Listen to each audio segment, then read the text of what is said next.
This is TWIS, This Week in Science, episode number 561, recorded on Wednesday, April 6th, 2016. Making up for the mainstream. Hey everyone, I am Dr. Kiki, and tonight on TWIS, you are going to find your head filled with a crabby fiddler, cyborg DNA, and veggie genes. But first... Disclaimer, disclaimer, disclaimer. The world loves a mystery, and perhaps more than a good mystery, the world loves to solve mysteries. Of all the mysteries out there, one seems to always be lurking in the darkness, on the edges of our understanding, in the peripheral of our perception, further out than our furthest, most fathomable faculties can affirm, just barely beyond the best guesses of our most brilliant scientific minds. And that edgy, peripherally unfathomed lurking mystery has a name. Next. Because there's not really one mystery lurking out there, just the next one. And with each mystery we solve, another takes its place, and another, and another. So many that there will likely never come a day when we don't have reason enough to say, This Week in Science, coming up next.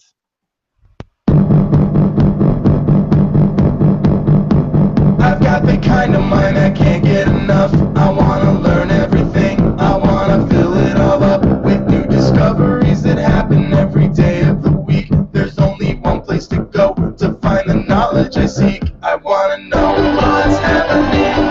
What's happening? What's happening this week in science? What's happening? What's happening? What's happening this week in science? Good science to you, Kirsten and Blair. And good science to you, Justin, Blair, everyone out there. Welcome to another episode of This Week in Science. We are back yet again on our Wednesday night to talk about all the science that we thought was super interesting from the last week. And boy, howdy, there's some good stuff. I've got stories about stem cell juice, human cuckoos, or a lack of them, and black holes. What do you have, Justin? I've got Neolithic semen, cybernetic overlords, and bouncy metal glass. I've got very angry crabs, extremely aggressive salmon, and rather pointy babies. Pointy babies. Ouch. Yeah. Just say no to pointy babies. Mm-hmm. You want boobas. And, well, I guess you do want kikis, too. Never mind. Boobas and kikis. All right, everyone. That's something you need to go look up on Wikipedia. The boobas and the kikis. But in the meantime, let's get on with the show. I have a whole bunch of black hole news for you to start off the hour. Nice. Seriously, there was tons of space physics, black hole related stuff this week. So excited about this. So first off the docket, we have some more stuff from LIGO. Researchers are taking the estimates that they gained from their single sample point, LIGO, the Interferometer Observatory, Gravitational Wave Observatory. They came up, we talked about it earlier this year, they found evidence for gravitational waves from a single instance of a merger of two black holes, a binary black hole system, and those black holes merging, gravitational waves coming from it. And as a result, people have been poring over that data and going, okay, what can we do this? What can we do with this? So now researchers have published that they have been able, they're in physical review letters, and they are saying that they can now estimate how loud the gravitational wave background noise is. So how much noise is there in space from these black hole mergers based on their single sample point.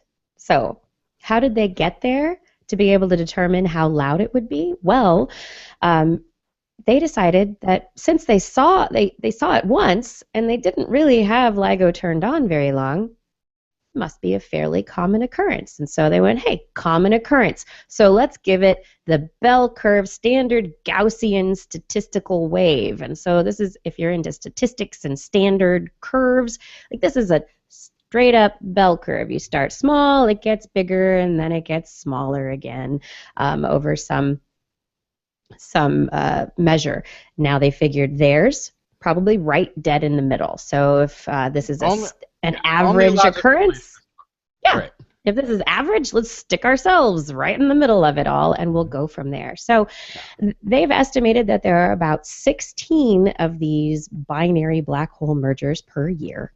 And that from these binary black hole mergers, if there are about 16 of them, we can now start figuring out how they're dispersed through space and how many of them there are. And so based on this, they came out with an estimation that gravitational wave, and this is not the cosmic background radiation, this is completely different, this is gravitational wave background noise, just the noise that it makes in space, is 10 times louder than they previously thought, and it now lies at around 25 hertz.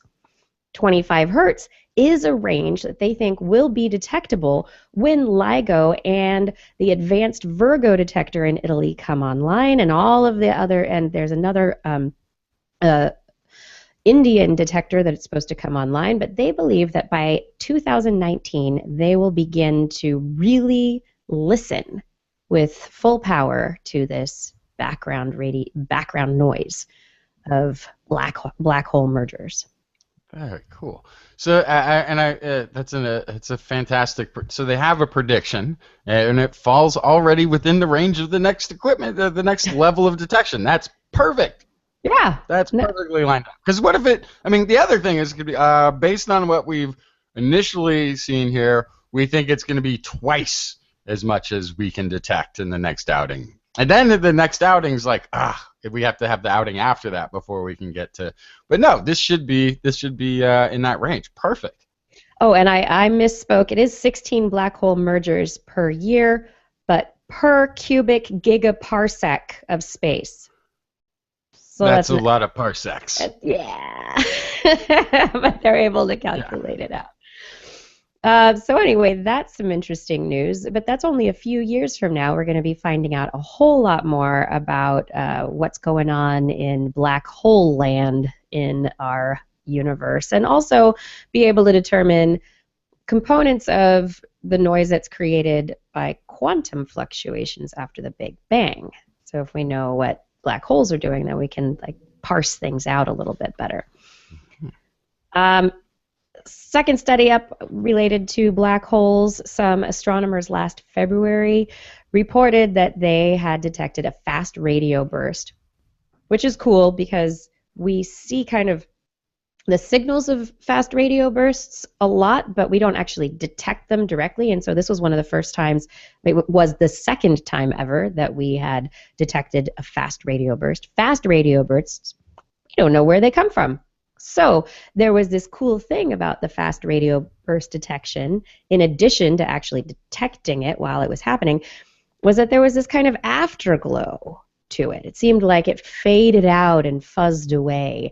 And researchers said, oh, okay, this can help us pinpoint where this fast radio burst came from. If we've got this afterglow, we can follow it. Well, some researchers started going, I don't know, questioning the data.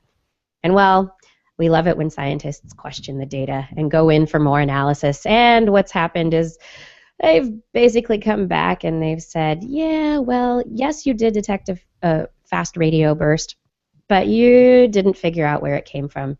We figured out where it came from. And it actually came from a super distant active galactic cluster from a supermassive black hole. So it's just like this black hole that's way far beyond where the original signal actually came from.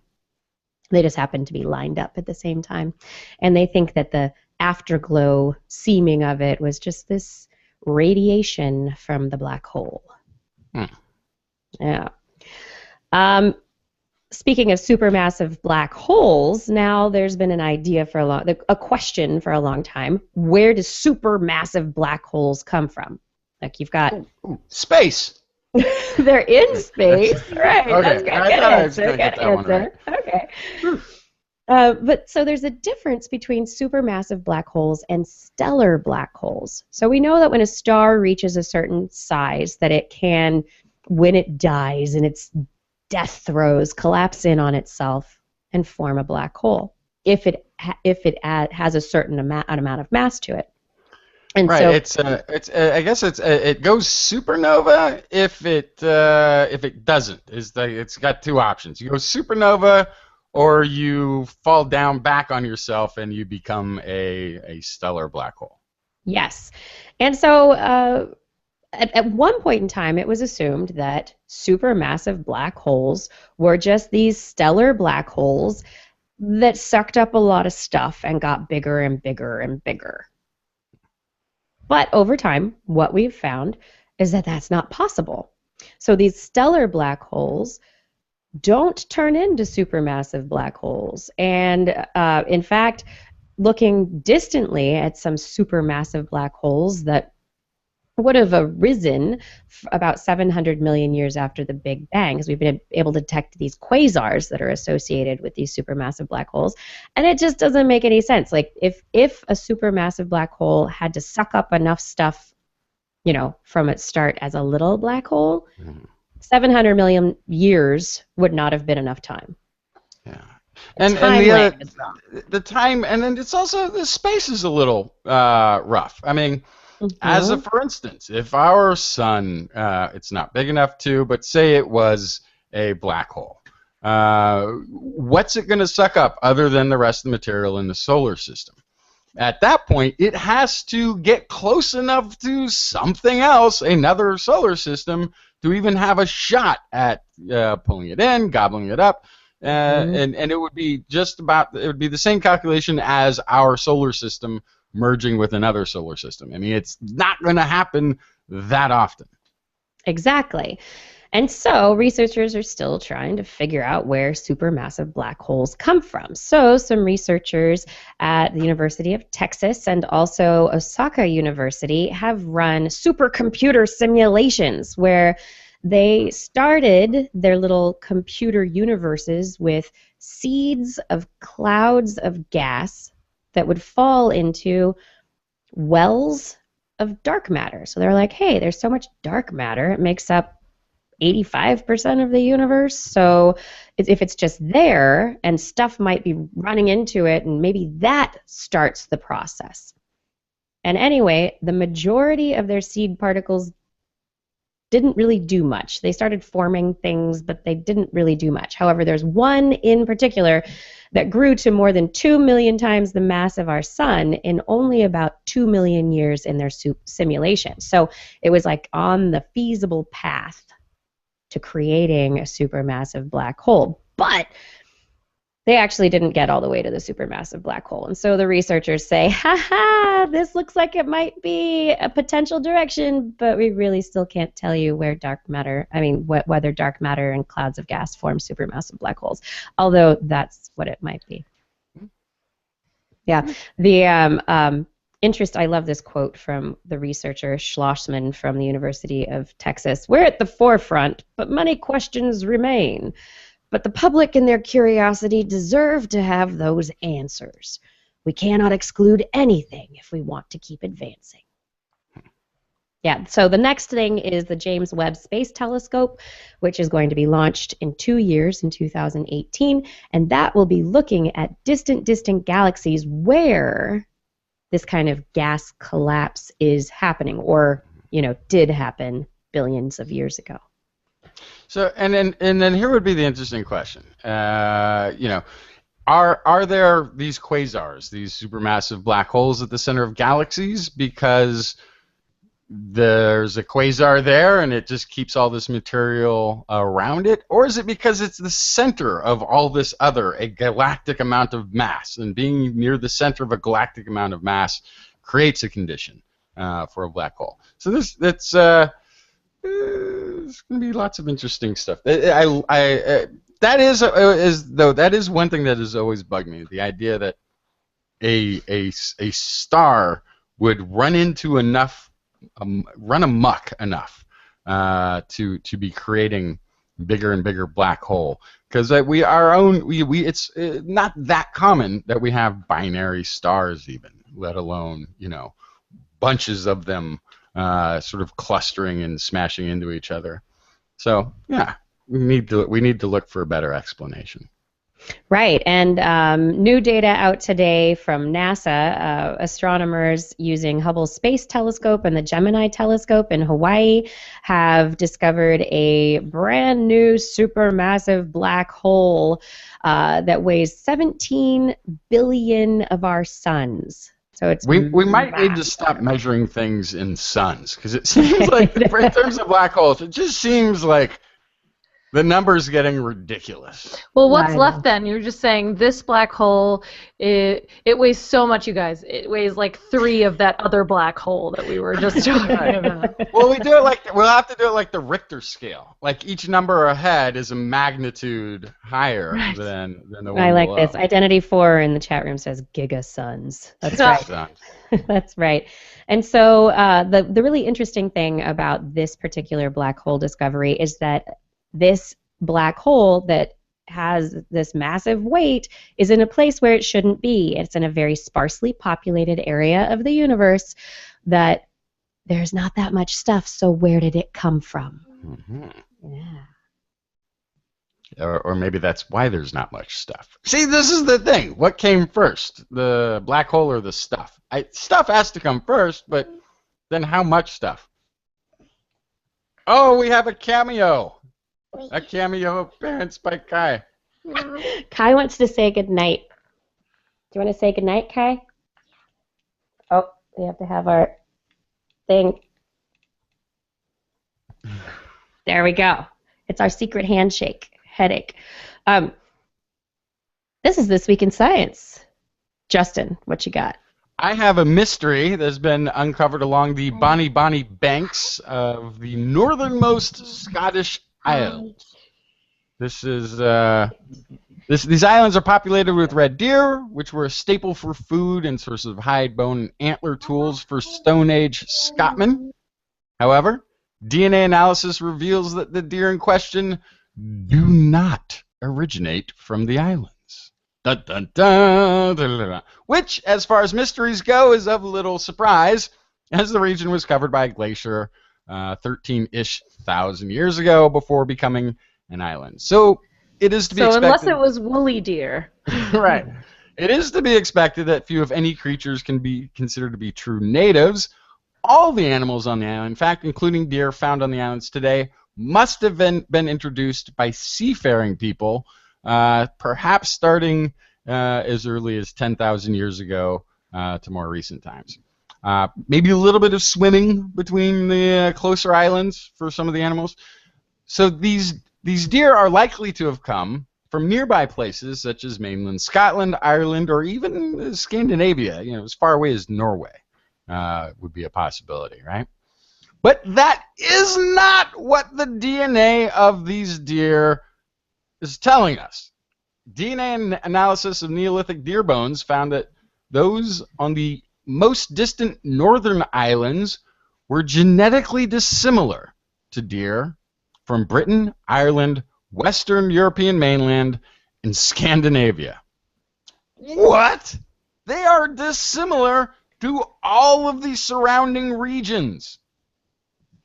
So what you're saying is that deer larvae got into the ballast water of the ship. No, this is not what is possible. Oh, I'm sorry. I guess I'm confused. But yes, on ships though, on boats. Stone Age humans populated the Scottish islands with red deer, transported, according to this, from considerable distances by boat, say the researchers, who admit their own surprise that our prehistoric ancestors had such seafaring prowess. What's the actual evidence that they were put on boats by people? Well, there isn't, except there isn't a way to swim there. Now, Right. there is I mean, evidence. it's parsimony. It's making the most simple explanation of. Well, okay. So, but we have other evidence. It is known that the Neolithic Scottish people would transport things like sheep and pigs by boat, even cattle. Stone Age humans could take to the seas when they needed to. Okay, not maybe deep oceanic, but bargey type transport of animals.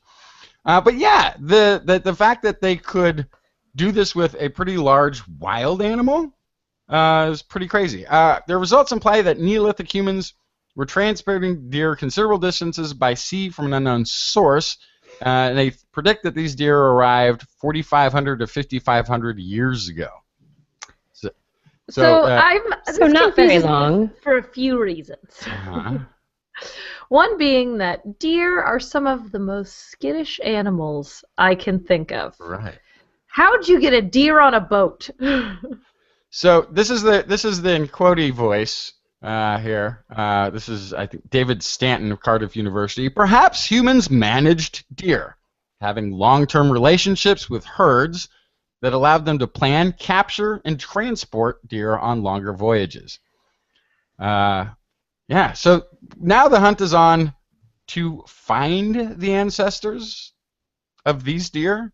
Once they've discovered closely related cousins to these Neolithic Scottish deer, they will have a better picture of the ancient deer herding as well as travel of or trading by Neolithic man.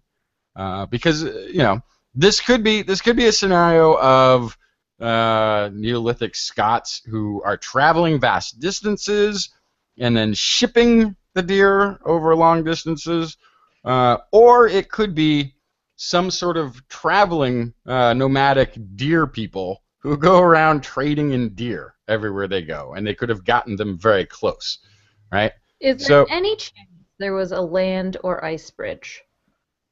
No. But from where? Right. Well, I mean, that's the idea, too. I mean, the glacial period ended 13 to 10,000-ish years ago, right? But then they're formed as islands. As the glaciers leave, you have islands, and these aren't considered to be swimming distances.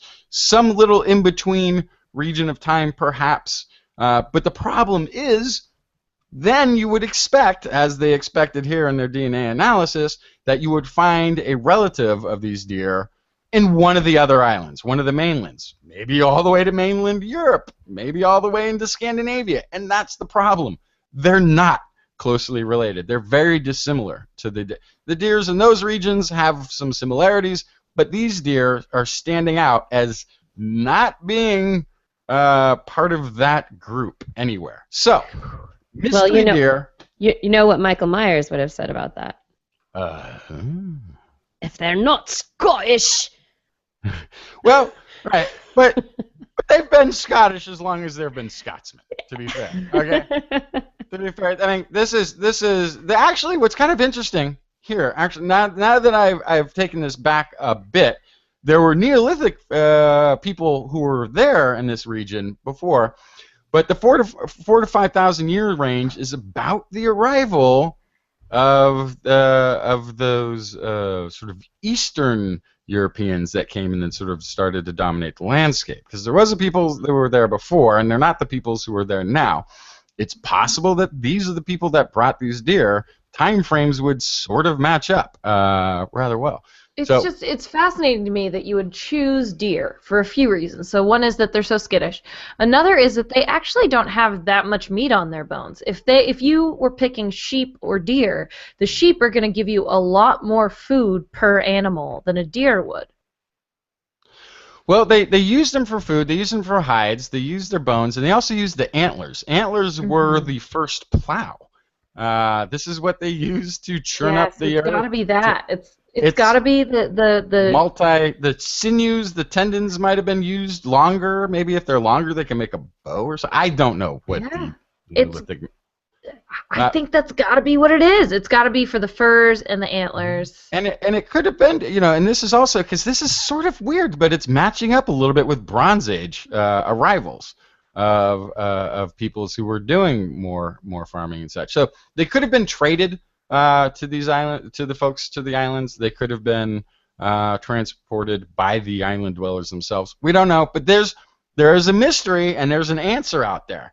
There is an answer. There is a relative of this deer whose DNA, once compared, is going to give us an idea of the origin of the deer and is going to create an entire new story and the ancestry and population. Oh, we origin. love The new last stories. thing I want to pose about this too is that if these deer are this individual population that aren't related to any other deer near them, then that means that in order for them to last for so long, their population, they had to bring at least a few, right?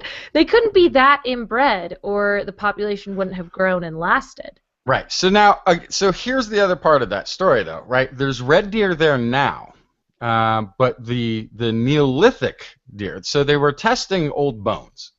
They weren't just testing the deers who are there now. Mm-hmm. So the deer that are there now may be more interbred. There could have been much more shipping and transport and back and forth going on because they didn't. According to this, they used Neolithic deer bones for the DNA analysis. So these bones are thousands of years old, and that's what they're using to grab the DNA.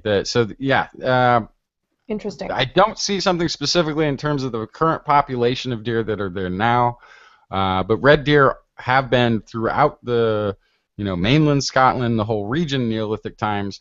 That was always a food source and tool usage out of them and everything else. They were already kind of a staple, but this particular population, and it's known that the island was populated too. I mean, they know that much of the region had to sort of be repopulated by animals. It's sort of interesting too, because you come to an island and you claim it as your own, you realize there's nothing living here. We've got to bring. Send messages back. Send messages back to the mainland. Bring food. But it's like early terraforming. Yeah. In that they said, we've come to this land that doesn't have what we need. We'll just import it and create it so that it's all invasive species, but there wasn't really any other species there. So what are they invading but post-glacial islands? Very nice. You know what it's time to invade right now? What? Blair's Animal Corner. She loves our creatures, great and small. 5-peg, millipede, no pet at all. You wanna hear about animals? She's your girl. Except for giant pandas and squirrels. That What you got, Blair? Oh my gosh, I have some really angry animals this week. So, to start... That's why we have zoos. You put them in cages, and the angry animals can't get you. No. Kidding. That's not it at all. Sorry. Go ahead. So we're going to start with the fiddler crab. The fiddler crab is that amazing crab that has one giant claw and one not so giant claw. They always have a dominant claw. It is like handedness, though. Some of them, it's their right claw. Some of it's their left claw. And they use those claws to grapple with each other to fight for territory. So a recent study from Kyoto University and Wakayama University in Japan watched fiddler crabs and all of the kind of tussles that came about in one of the mud flats where they were observing. So fiddler crabs, they don't want to fight every time because that means there has to be a loser. So they'll do a lot of kind of sizing each other up, deciding whether it's worth it or not, and maybe one crab will win without them actually fighting. We talk about this with a lot of different animals. So they're just like that. They're just like stags, the big deer with giant antlers. They size each other up. Hopefully they don't have to fight. Sometimes they do actually have to fight. And there's a lot that goes into whether or not they're going to have a fight. Particularly, these researchers in Japan wanted to look at whether it was influenced by the fact that some crabs had new claws. So there are normal males and there are what they called regenerated males. And when a male loses one of his claws, he'll regrow it it'll regrow to pretty much the exact same size, but it will be weaker than the original. So they wanted to see if these crabs could tell by looking, if they were treated differently. When the scientists picked up these crabs, they could tell by looking at the claw closely. There were little kind of teeth on the inside of the claw. If it was an original claw, and if it was a new one, it wouldn't have those little teeth. So after fights, they would pick up the crabs and figure out if they were a normal male or a regenerated male. And they found that there was little to no difference whether or not the claw was regenerated, whether they would continue the fight and actually engage or not. That they had no way of telling whether the claw was regrown or not. And in fact, as part of their bluff tactics, they would persist in contests even when their opponents were larger, hoping that maybe it was a regenerated claw. So if they had a regenerated claw, they would retreat even though they had the bigger claw, right? Because they know that they're weak. So basically, the crabs are going to try to fight each other no matter what. And there's a lot of aggression in the crab community. Do you think it's bluffing, or do you think it's like they've already been burned once? You know, it's like they're just more cautious now. It's like, I'd like to get into a fight, but I don't want to go around without my claw again. That was terrible. You know what? Not worth it. There's consequences to actions. I've learned. I've lived. I'm gonna let this go. Well, related to that, there were no fights with a male who lost his claw and it had not yet grown back all the way. So the males that had claws that were still growing back, they didn't even try to get in a fight. Yeah. But the ones that had their fully grown claws, they were thinking, oh, maybe he'll think it's real. Maybe he'll think it's real. And then once things got real, they'd have to decide whether to go ahead or not. And essentially, this is just proving that animal signals, animals use signals to size each other up, to fight with each other, and that generally they're very honest, but they can learn deception based on their circumstance. So crabs didn't pretend that they could win a fight that they couldn't before they lost their claw. And then once they lost their claw, their confidence is shot. That's why. They know. I think it's a matter of learning the consequences of an action. I think that's more what it is. I think they're just learning this behavior could put me in the position of not being able to even start a fight anywhere. Right. Again, because I won't even have a claw. I definitely don't. That's got to be the lowest point in an agro crab's life, right? Right. Right, but then once they get their claw back, they're like, oh, nobody's going to tell. Nobody's going to be able to tell. Oh, no, he could tell. I'm running away. But the other one couldn't actually tell. They were just waiting. They were testing. They were testing the bluff. Mm-hmm. So some of the smaller crabs could still test out the bluff. That's what's very interesting in this, if you ask me, is not only that the crab with the claw that regrew tried to bluff out and then eventually bailed, eventually folded, right? But that the crab with the smaller claw would test the waters just for a minute to see if bluffing was happening or not. Yeah. It's intense. So there's lots of intricacies in the crab community. Salmon turns out a lot more straightforward. They like certain colors.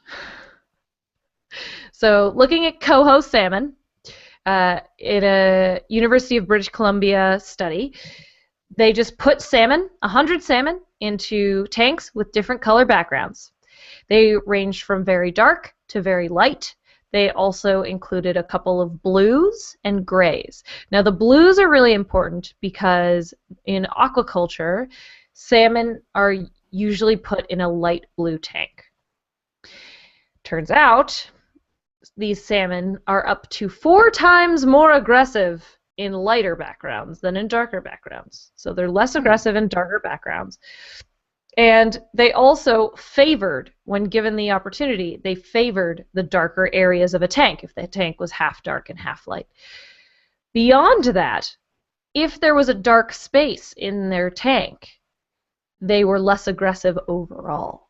But if they were put in just a dark colored tank altogether, their aggression levels just plummeted. Wow. So basically they were making up for the fact that they couldn't hide. Or they couldn't kind of chill out. Right? Mm-hmm.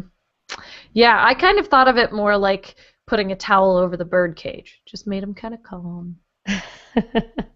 I think, yeah, a similar thing. I mean, when you think of salmon, what they do, I mean, yes, during spawning season, they're just, swimming and going for it. But they have kind of, the top of a salmon is kind of dark, and they have these silvery sides, and they want to hide in the dark places where they can not interact with anyone, possibly, stake out a little spot, and then they come out and they interact when they want to. Yeah, exactly. But that overall, they actually preferred it when their entire tank was dark. Yeah. So, yeah. So this is something that obviously could make a huge difference in aquaculture because, A, it would improve the quality of life of the fish that are being raised in salmon farms, and B, it would reduce lost fighting in the salmon farm. So it's kind of a win-win. The only caveat I will say is that they looked at a set of environmental conditions.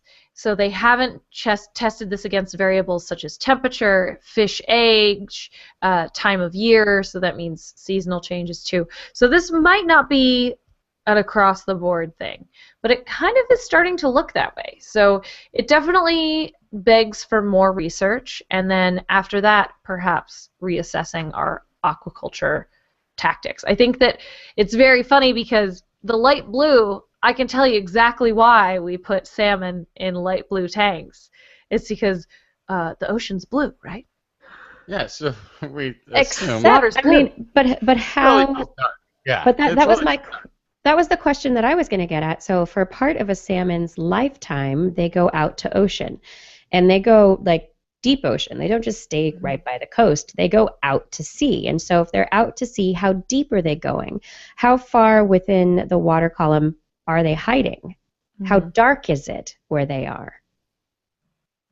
And at what age? So from like 1 year old to, that 3 years old kind of range when they're out to sea, just swimming around and eating and getting bigger.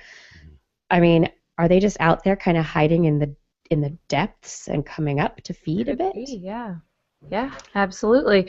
And I was mostly being obtuse because the ocean obviously isn't blue, and it is especially isn't. No, I know yours. Yeah, right. So it's something that we anthropomorphize, and we're like, oh, water's blue, so the tank should be blue.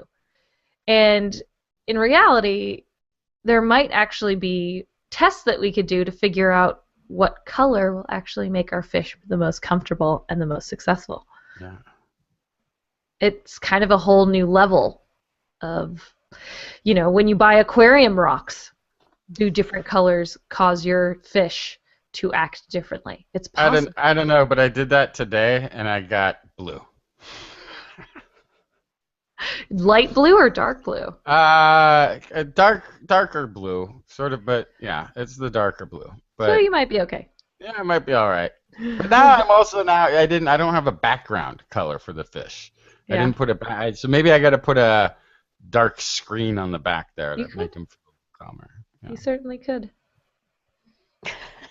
I don't know. This study was only done on salmon, so pretty sure you don't have any salmon or trout in your at-home aquarium. Oh, yeah, I do, actually. Probably not. I went big. I got the biggest possible aquarium. Yeah. I was trying to get a tuna in there, but apparently there's not. That's a saltwater. I don't have the right setup. Yeah. No mola in there for you. I got a small tank. I got a small fish tank today, and we populated it with like 7 guppies. They're too small. We need more fish, but it's not a giant aquarium. It's still pretty reasonably small size. Well, maybe you can do rock color tests on your guppies and see when they're more aggressive or not. There you go. None of them seem to. They're like communal fish. They're just all pretty chill. They're guppies. They're just constantly terrified. Death from above! Is that why they never blink? Because they're scared? Yeah. It doesn't have to do with the fact they don't have eyelids. Definitely not. Yeah. All right, on that scientific note, I think it is time for us to take a quick break. So those of you with eyelids, don't blink. We'll be right back. This is This Week in Science.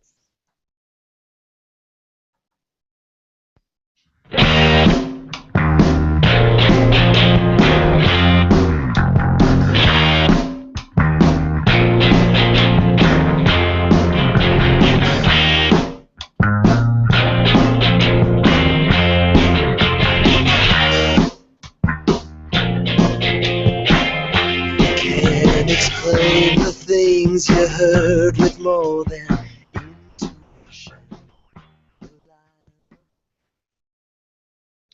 Hey everybody, do you like TWIS? Why don't you tell the world about it? Go out there to Spreaker, to iTunes, to I don't know whatever platform you consume TWIS on. Give us a thumbs up, give us a like, give us a review, give us good words on the internet. Tell your friends, put it out there that you like TWIS. Because the more you help doing that, the more people will join our little TWIS family and the more fun that we'll be able to have. It all is a roundabout. Bring it all roundabout for science. TWIS also has merchandise that you might enjoy, so head on over to twis.org and we've got our Zazzle store there. You can click on the link very easily and get started looking for TWIS swag that has, aprons, tote bags, mugs, all kind of things with the TWIS logo. And yes, I actually started. It's actually a longer process than I remembered, but I'm putting pictures from Blair's Animal Corners 2016 calendar in there as well. So you too may have a horny toad for your coffee mug. It might happen soon. Head on over, Zazzle, twis.org.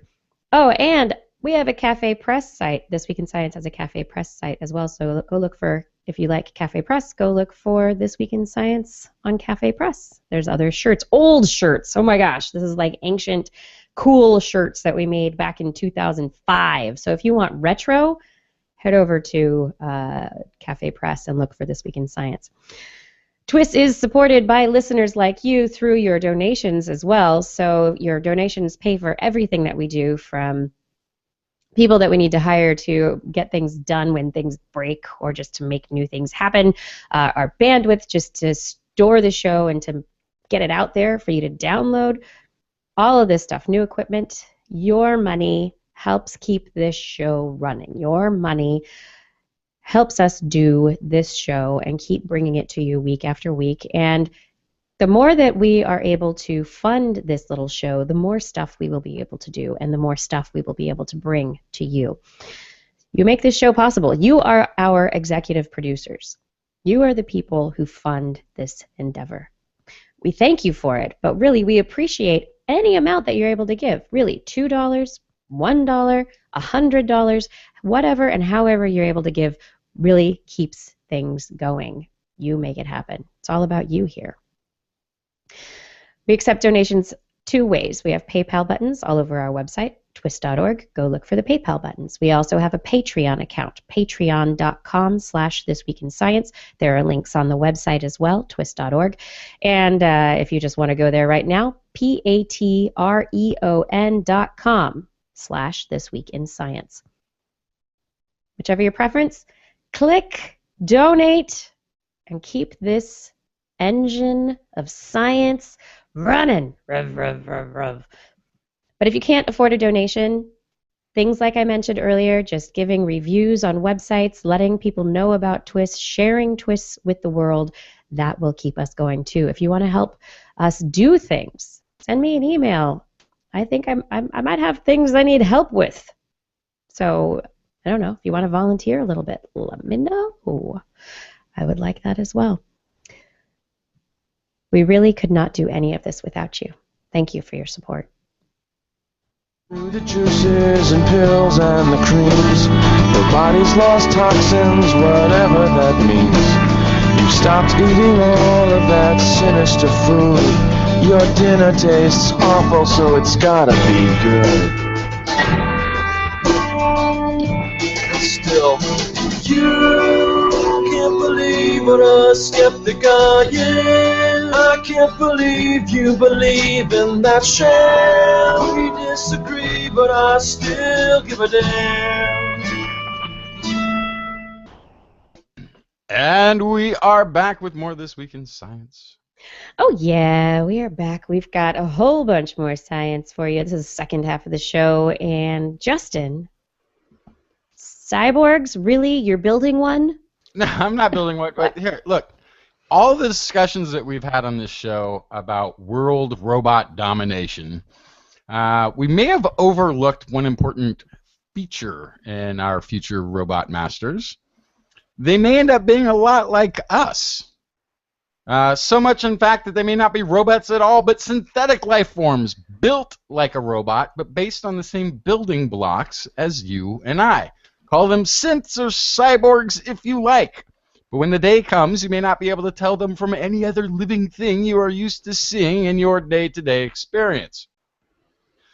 While roboticists and AI programmers are back engineering life in droid form today, researchers at the University of Georgia and Ben Gurion University in Israel have demonstrated for the first time that a bottom-up approach may beat the path to tomorrow. Do the feet first. Yeah, well, not just, it's more like, well... That's right. We will grow the feet first. We need the best robot foot to start. If a robot can't walk, can't do anything. Right?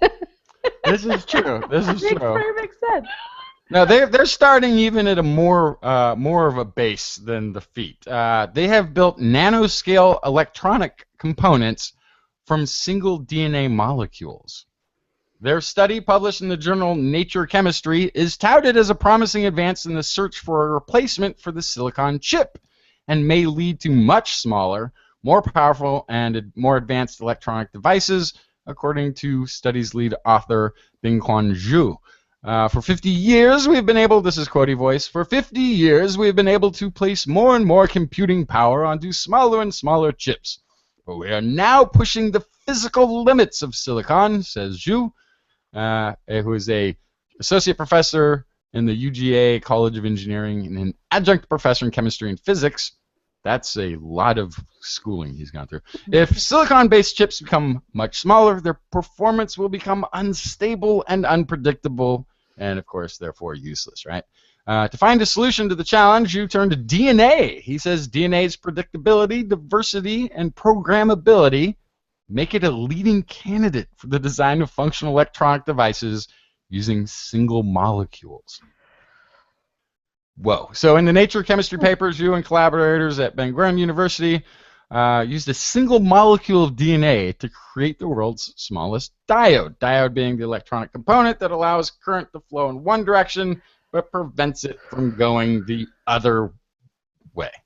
Zhu and team of graduate students, graduate research assistants isolated a specifically designed duplex DNA of 11 base pairs and connected it to an electronic circuit only a few nanometers in size. After the measured current showed no special behavior, the team site-specifically introduced a coralline molecule to the DNA. They found the current flowing through the DNA was 15 times stronger for negative voltages than for positive voltages, which is a necessary feature of diodes, I would assume.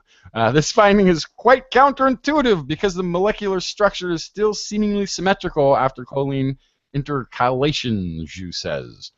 So this is pretty amazing. Our discovery can lead to progress in design and construction of nanoscale electronic elements that are at least 1,000 times smaller than current components. That's amazing. That is ridiculous. Absolutely game changing. The phones are going to be the future. I Are going know. to be so small, we won't even be able to find them. So it's like the opposite of a supermassive black hole. No, but it's not going to be that yeah, you could joke that the phones are going to become super tiny, just like this movie. I remember that movie. But anyway, how much could be stored in it? How many circuits? Oh yeah, you're right. No, that's how they'll do it. All the stuff you could put in it. The phones are still going to keep getting bigger. Again, with bigger screens, as our vision is reduced from having been staring at screens all day. But yeah, it means that your computer can not only be 1,000 times smaller, it could be the same size and 1,000 times more computery. Exactly. Yeah, but despite the short-term goals, which is they're continuing their work with the goal of constructing additional molecular devices and enhancing the performance of the molecular diode. But despite that short-term goal, the long-term implications of this should be obvious. Synthetic electronic life form based on DNA that may be able to evolve, take over the Earth, and make all of us build pyramids or something for no apparent reason other than it's in charge. I mean, just because it's DNA doesn't mean that it's necessarily going to evolve. That it will replicate. I mean, there has to be self-replication, and Kiki, that has to be happening. Here that life finds a way. Oh, right. Out of molecules, yes. Coming from molecules to yes. But what I'm thinking, yes, eventually maybe it will lead to cyborgs and yes, the world being taken over by computers and AI and all that kind of stuff. But in the meantime, to be able to get past silicon-based chips and to have a component that allows electrical information flow in a direction, I mean, that's what we need to start stuff happening. I mean, you're still working with enzymes and with stuff that's not as fast as the circuits that we currently have, so it's still it's smaller, but it's still not as good as what we've got.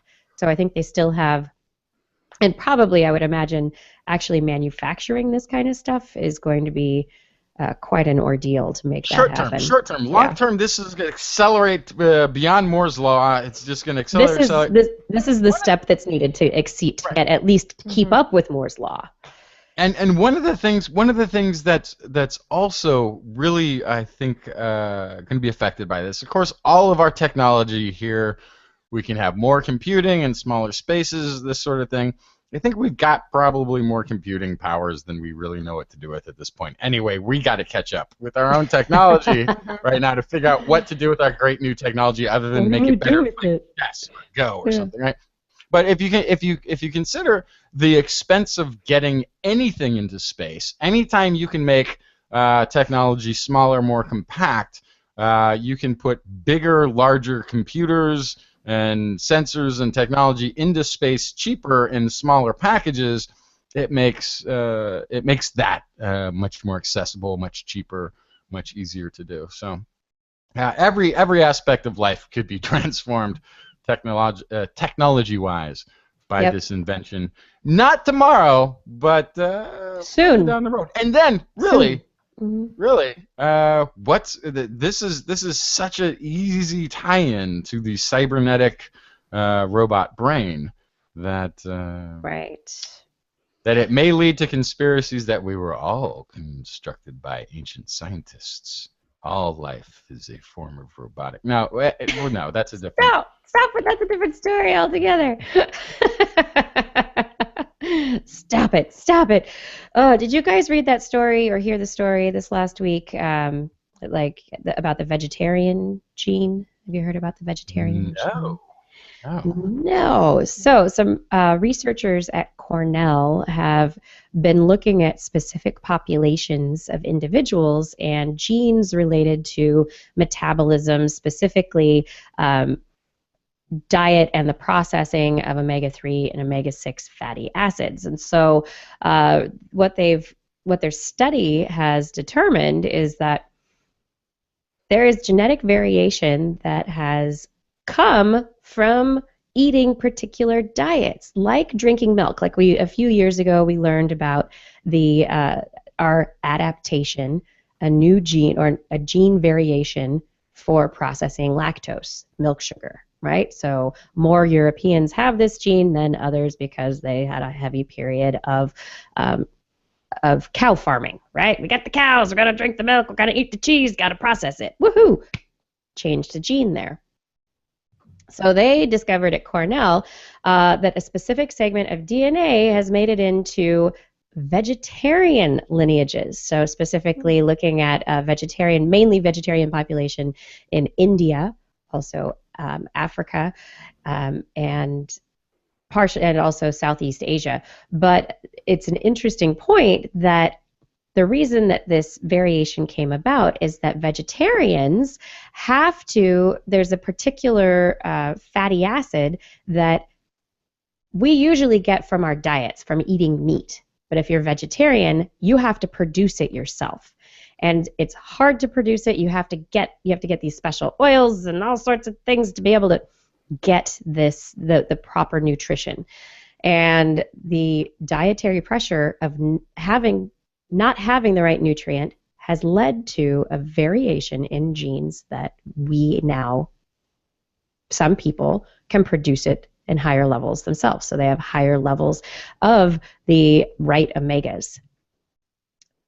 Alternatively, and this is because of an insertion of a 22 base pair little segment of DNA into a gene, there's a different allele, which is that 22 base pair segment deleted completely. And that's within the Inuit population in Alaska who are fish eaters. And so they get tons of oily fish. And so they don't need it. And it's not just that they eat a lot of oily fish. There's nothing growing there. There's nothing that can grow there. They couldn't eat a vegetable if they so choose to, right? It's not even just like we choose to be. Nothing grows. It's rocks, ice, and water. That's all you get.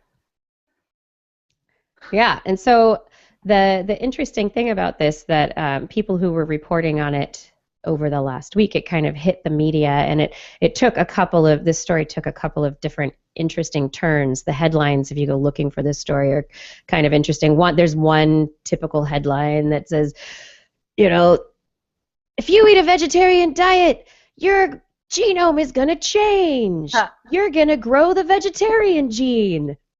No, that's not how evolution works, people. That's not how adaptation works. We're not talking epigenetics. We're talking adaptation. This is adaptation over hundreds of generations.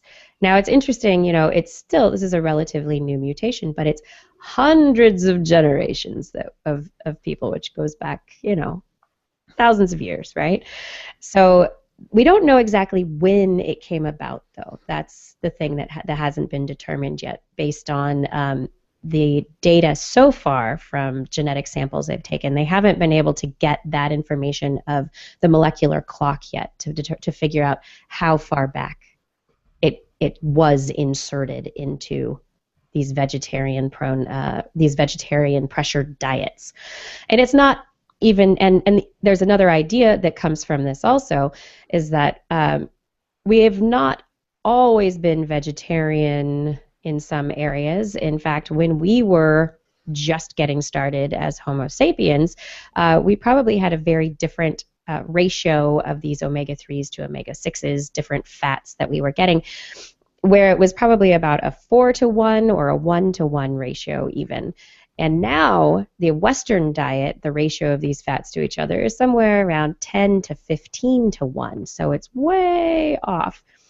Interesting to note that this new insertion for vegetarianism doesn't really show up in Europeans. So if you're of European descent, we've been eating the milk, we've been drinking the cheese, we've been doing all the stuff that basically we don't need to make the fatty acid ourselves, right?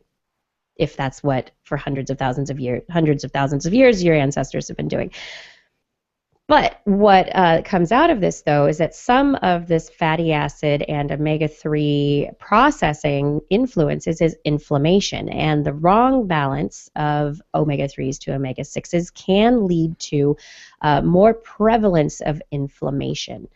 Omega-6s, for instance, are involved in that inflammation pathway. So if, for instance, you personally come from a lineage that has this particular insertion for vegetarianism, you're actually going to be manufacturing too much of the omega-6. So you'll get it if you eat meat in your diet, and you also, or even to have plant oils in your diet that contain the omega-6s, and you have this gene, you're going to be more prone to inflammation potentially. Inflammation-related disorders like cardiovascular disease or gut disorders. So it's studies like this are going to be really interesting in taking us into the next level of medicine and even diet, which is personalized medicine through understanding of our genome. So if you understand that you've come from a particular genetic background, you know, okay, Mediterranean diet's better for me. No, I really don't need to be a vegetarian. That's not good for me, actually. Or, hey, if you're an Inuit and you have this insertion deleted completely, you know, you need to eat a diet high in fatty fishes. So the second headline that has been making the rounds about this study is that if you have this vegetarian allele, it's going to make you prone to cancer and heart disease, which is not exactly true. Yeah. That's not true. Just having it is not going to make you prone to these things. It is something that, however, if you have had your genome analyzed by one of these genome analysis companies like 23andMe or another, then you find out what nucleotides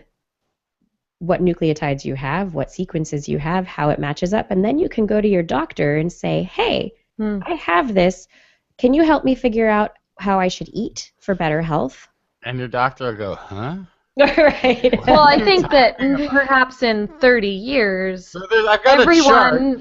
everyone will get their genome sequenced by their doctor, right? Okay. So perhaps in 20 or 30 years, it'll be part of your normal checkup. We'll be like, let's see what you're genetically predisposed for, or what we need to look out for, or just it's going to be part of, okay, you need to give blood so we can look at your cholesterol, and then we also need to sequence your genome. I actually think it'll probably most likely not come from your doctor, but something like 23andMe. I think it's going to come first from people who are actively engaged in a for-profit diagnosis of your genome, who are going to take information like this and pass it on to people who are subscribing to that and having their genome looked at. I think for it to get to doctors, a long time will pass before medicine becomes that personal. It'll probably be something like a 23andMe, maybe a Nat Geo type of a thing, long before your doctors are actually giving you advice based on anything like this. We'll see. I think they're still going to point to that FDA chart behind them and say, you see here how the dairy is below the vegetables, but above the meat, and it's in proportion to what the FDA. That's all they're going to be authorized to tell. That's assuming that we're talking about this strictly from a nutritional standpoint. I was thinking more that the more we learn about what our genetics tell us about how to stay healthy, the more we can get from our genome in giving better medical care overall. Oh, absolutely. Yes. So that's more what I was saying, was not the nutritional thing, because I agree with some people in the chat room. Doctors don't spend a lot of time on nutrition. They just don't. There are bigger fish to fry. But ultimately, it could be part of your normal medical care to look at your genome. Yeah, so I think it's an interesting study, and it's unfortunate that so much of the media ran with more sensationalistic headlines, because this is something that could, be very informative for people if they learn about it in the right way. Unfortunately, these headlines kind of are the scare tactic of like, you're gonna get cancer and still be a vegetarian. Where it's really like if you have this gene and you're vegetarian and you have these particular things in your diet, then you're getting too much of something and you're going to be imbalancing. So it's all about balancing things properly and understanding evolution and adaptation and how gene frequencies change over time and location and are influenced by such interesting things as our diet. So fascinating that there's such a difference between this vegetarian population from India and the Inuit population. I think that in itself, finding such a difference at the genetic level is this is just a really interesting finding. It also kind of accounts for taste. So if certain cultures from certain areas like certain types of food, maybe there's a reason for that. Maybe there's a reason for it, but also maybe it's I mean, one of the things that they looked at pretty hard in studies in the past is why is it that Inuits don't get scurvy? I mean, these are people who don't eat vegetables. This was a problem when sailors went to sea, is they'd run out of fresh vegetables and get the scurvy or vitamin C deficiency stuff and all that. And they don't. And it turns out that they can get, vitamin C if they eat enough seal and this and that. But, certainly the genes within us adapt to our diet over long periods of time. Over long periods of time, exactly. Long period, yeah. Not your fad diet is not going to change your DNA. Right. And it is that kind of. I mean, the Inuit population has been relatively isolated, so they're not really running around, and there aren't lots of people going, I'm going to go to Alaska and go be an Inuit and eat only, the seal meat and the fish meat. They're a small population, and that's. Yeah. Seal meat, by the way, is the most disgusting thing I've ever tried. Yeah. It's consistency of chicken, but it's the fishiest fish you would ever smelling, tasting thing. Seal's not a fish. I know, but it mammal. tastes like fish. Consistency of a mammal. They eat fish. You are what you eat. But you just said it had the consistency of chicken. That's a bird.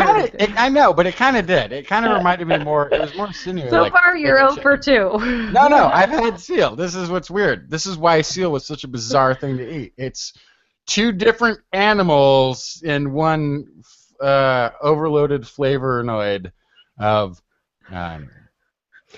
Yeah, and the question to whether or not genes could make you like to eat certain things or not. There was a study a couple of years ago looking at a gene called OR7D4, which researchers discovered that when people had 2 copies of the gene, they rated meat with androstenone, which is a male hormone, as less favorable.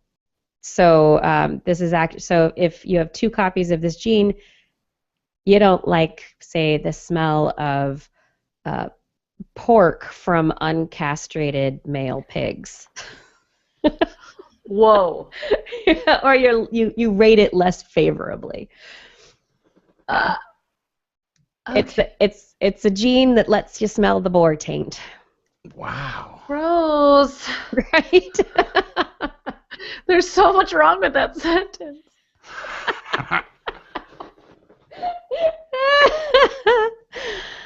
Oh, it's a hot mirror. All right. What's your bouncy metal story, Justin? Oh, that one. All right. Okay. Where did it go? You have just another gave one? away the story. All right. Sorry. Glasses. Your headline says Bouncy Metal Glass. You also said that at the beginning of the show. I did say that. Okay. Glass is see-through but brittle. Metal is strong but lacks elasticity. Rubber can bounce, but you can't see through it. Glass, you can see through, but is brittle. Metal is strong, but I think you get the point. Different materials have different characteristics, and unless Scotty beams down looking to add a whale to the Enterprise aquarium, we aren't likely to get a material that crosses properties. Unless science!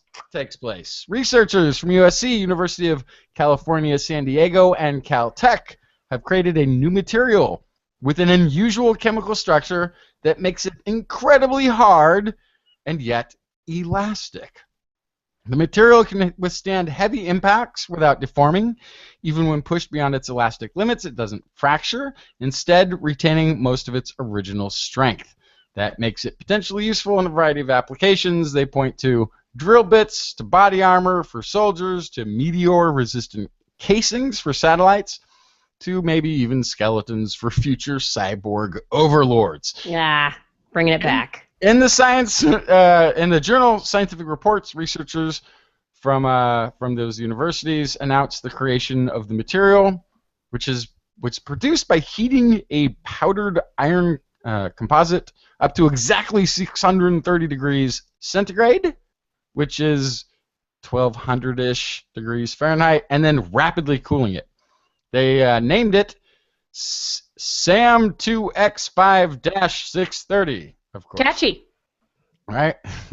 Otherwise, I'm going to call it bouncy glass because the material has the highest impact resistance of any bulk metallic glass, which is a class of artificially generated materials that we've been working on since the 1960s. So a typical metal has a very organized crystalline structure at the atomic level. But the bulk metal glasses, BMGs, are formed when metal and metal alloys are subjected to this extreme heat, then rapidly cooled. Their atoms are excited into a very disorganized arrangement and then stuck there, giving them these rather unusual properties. There is a video. I don't know if you can find it, Kiki. She's playing it right now. Okay. So what's amazing about this is one of these BMGs compounds is pound for pound twice as strong as titanium. What makes this particular SAM2X5-630 special is that it's not entirely glass, just mostly, and for some reason, the exact timing and temperatures used to create it leave it with a few hints of structure here and there, which seems to be key to its unique structure. Basically, this is a metallic glass that can bounce. Bounce glass. Bounce glass. So there's something called the Hugonoid elastic limit, maximum shock something can take without irreversibly transforming. It's a 1.5 to 1.8 millimeter thick piece. A 1.5 to 1.8 millimeter thick piece of this was measured at 11.67 plus 126 GPa. For reference, stainless steel is a 0.2. Tungsten carbide is 4.5. So this isn't the highest elastic limit of any material known. Diamonds are up at 60 GPa. Wow. Pretty insane, but they aren't very practical for use, I guess. So this is 11. So this is much higher than most materials we're working with, but not quite where diamonds are. Metal was produced UC San Diego using spark plasma sintering process, which turns iron. This is hilarious. Strengths in the chat room says this is transparent aluminum from Star Trek 4. That's what was from the intro. That's the in case anybody missed it. That was the whole Enterprise Aquarium. Yeah. Yeah. Can you play that? Can you share that video that's on there? I did. Oh, I wasn't paying attention. But yeah, this is I'll put the link in the chat room if people would super like. strong, bouncy metal. That's super cool.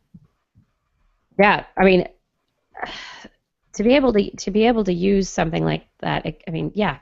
How many things could you use it for? Could I make my phone out of it? Could it be the glass on my phone? Oh, perfect. Which is currently cracked. Oh no, but what would actually be funny too is if you did make the material. Then you would drop it and it would bounce, like you might be able to catch it on the way out. Like, whoa, that's fine. That's all good. Moving on up, I've got. That's a good call. That is the highest and best use of that material right there. Smartphone glass. I need a bouncy phone. That's what I need.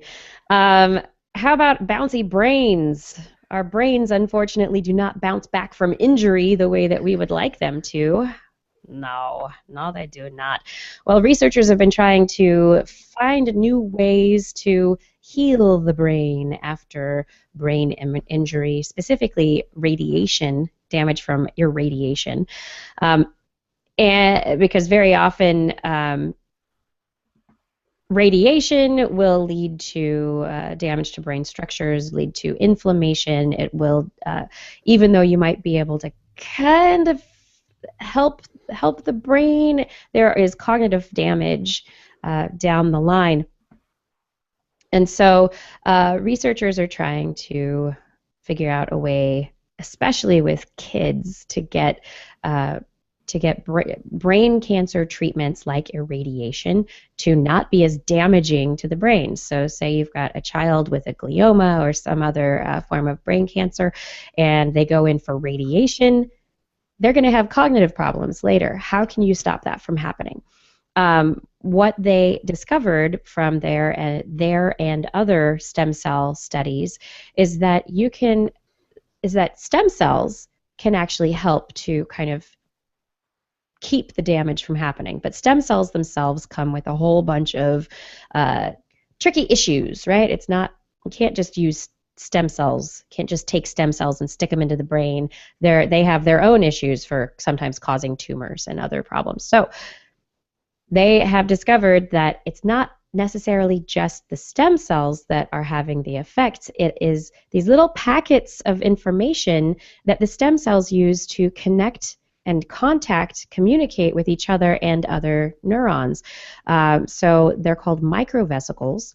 They're little tiny, they're usually full of proteins, neurotransmitters, they're little communication packets that these stem cells use. And the researchers were able to take these microvesicles from stem cells and inject the microvesicles into the brains of rats that had been radiated.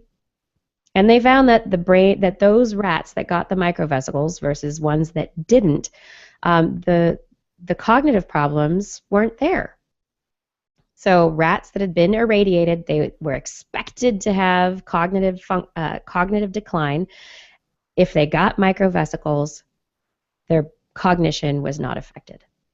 So they basically recovered really, really well. So the next step, if everything is good, is to keep looking and see what we can do with human studies, right? See if we can actually use these microvesicles, which get out of the whole thorny thicket of stem cell controversy.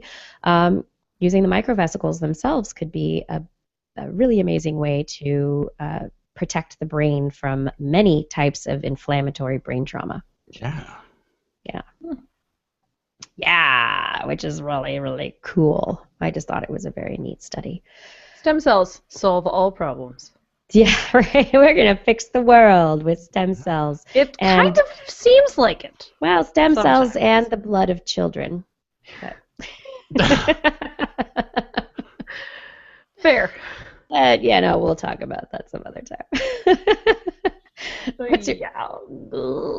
What's your nightmare juice tonight, Blair? So I don't know if you guys were aware of Aristalis tenax. It's the common drone fly.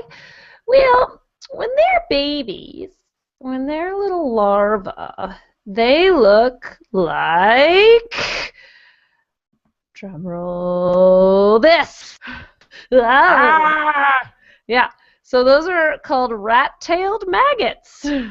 Well, and to describe this for our listening audience, it really looks as though the maggots have a rat tail. It's like a segmented, scaled tail that comes off the end of a maggot, a white, grubby-looking thing. So that's disgusting.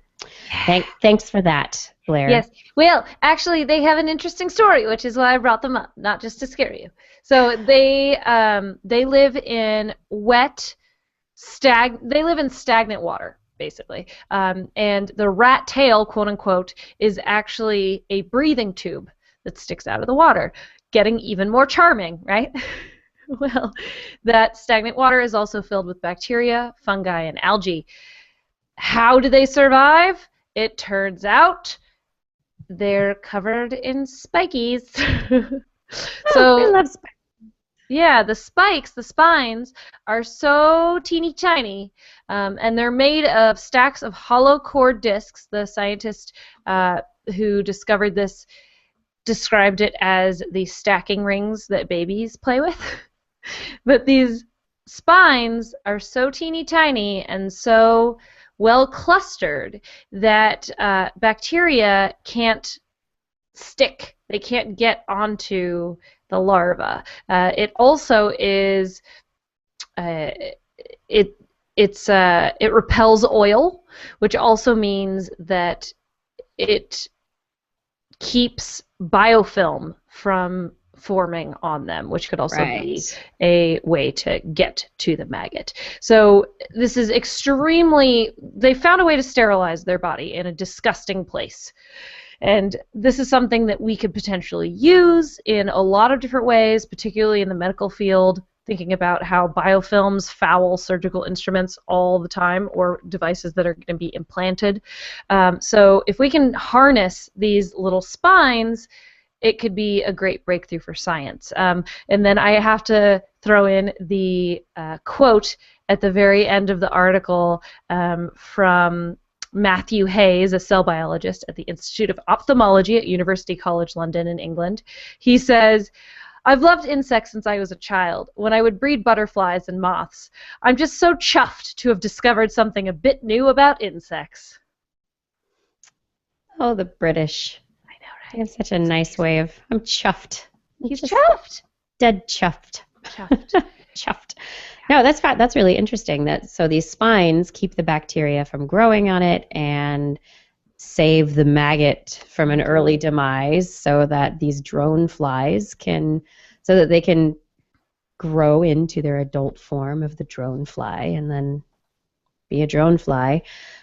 Yeah, I'm sure the other, like mosquito larvae, if they have something similar, let's find a way to let's find a way to get around it, right? So this kind of study could help us learn more about how do we actually get the bacteria to attack them. Right. Yeah, You that's know? such a good point. Yeah, figure out how to disable the protection. And then real quick, speaking of another species that needs our protection, or type of animal, bats, white nose syndrome has officially showed up in the western United States for the first time. No. Yeah, they found a bat about 30 miles east of Seattle with white nose, and this is the very first time it's been found this far west. They've been kind of everyone's been kind of embracing themselves for when it shows up on the West Coast, and it's finally happened. But previous to this, it's only been detected as far west as Minnesota. So somehow it made the jump, like across the central United States, across the Rockies. Yeah. That's, I mean, what? Yeah. How did that happen? Apparently U.S. Fish and Wildlife has been expecting a jump like this. They're not clear. It's not clear how it got there. It's also not clear how long it's been there, because it's also possible we just haven't seen it yet. So just a couple of reminders when it comes to white nose syndrome. We're hoping that all those trials that I've been reporting on relating to fungus, where we could potentially figure out a way to fix this problem to treat these bats in the wild, hopefully that all pans out. But in the meantime, if you go hiking anywhere in North America, you hose off your shoes when you get home before you go hiking anywhere else. If you see a sick bat, call animal care and control. And for multiple reasons. It might be white nose. It might also be rabies. It could be anything. So yeah. Yeah, it's never good to. If you see a sick bat, report it. Exactly. Yeah. So those are the two things you can do. Especially if you go into caves, you want to clean off everything before you go anywhere else in nature. Because this is a fungus, and there are fungal spores that can get onto your clothes, onto your gear that you don't even know about. And then if you go use the same stuff in another cave, you just spread it. So which is probably what happened. More. It was. I bet it was not a bat traveling from place to place, but more likely people with stuff. Probably. Yeah. Well, speaking of people, so we know that in songbirds, cuckoldry is fairly common, right? We talk about it all the time. They what are the extra Do we really talk about cuckoldry all the time? Actually, We do. We do. We bring it up on the show quite often. And There are what many exactly is cuckoldry for Cuckoldry. those of me who don't really know what that word means? Cuckoldry is when a male is tricked into taking care of another male's offspring. Yeah. So very often we have what are called EPCs, or extra pair copulations, in birds, and either the ladies fly off and have them, or men go around finding other ladies while the other men are off finding other ladies, and everyone's in the songbird literature. It's just expected. It's about it's at least 1 in 10 chicks are going. 10% of the chicks at least are going to be cuckolded. That males, just across the board, you're going to the bird males are raising other males' young. That's just what's happening. And so, because people are so much like songbirds, just expected that that's what's happening in humans too. It was just expected that anywhere from 10 to 30% of men were unknowingly raising some milk birds' children. Milk birds, yeah. I was going to say something about milkman. You beat me to it. Exactly. So researchers just published a survey in Trends in Ecology and Evolution, and there's a great article written up in Ars Technica by Annalee Newitz. And the survey is based on genetic testing and actual ancestor research. So there is some just survey stuff that could be faulty, but there is genetic testing involved as well.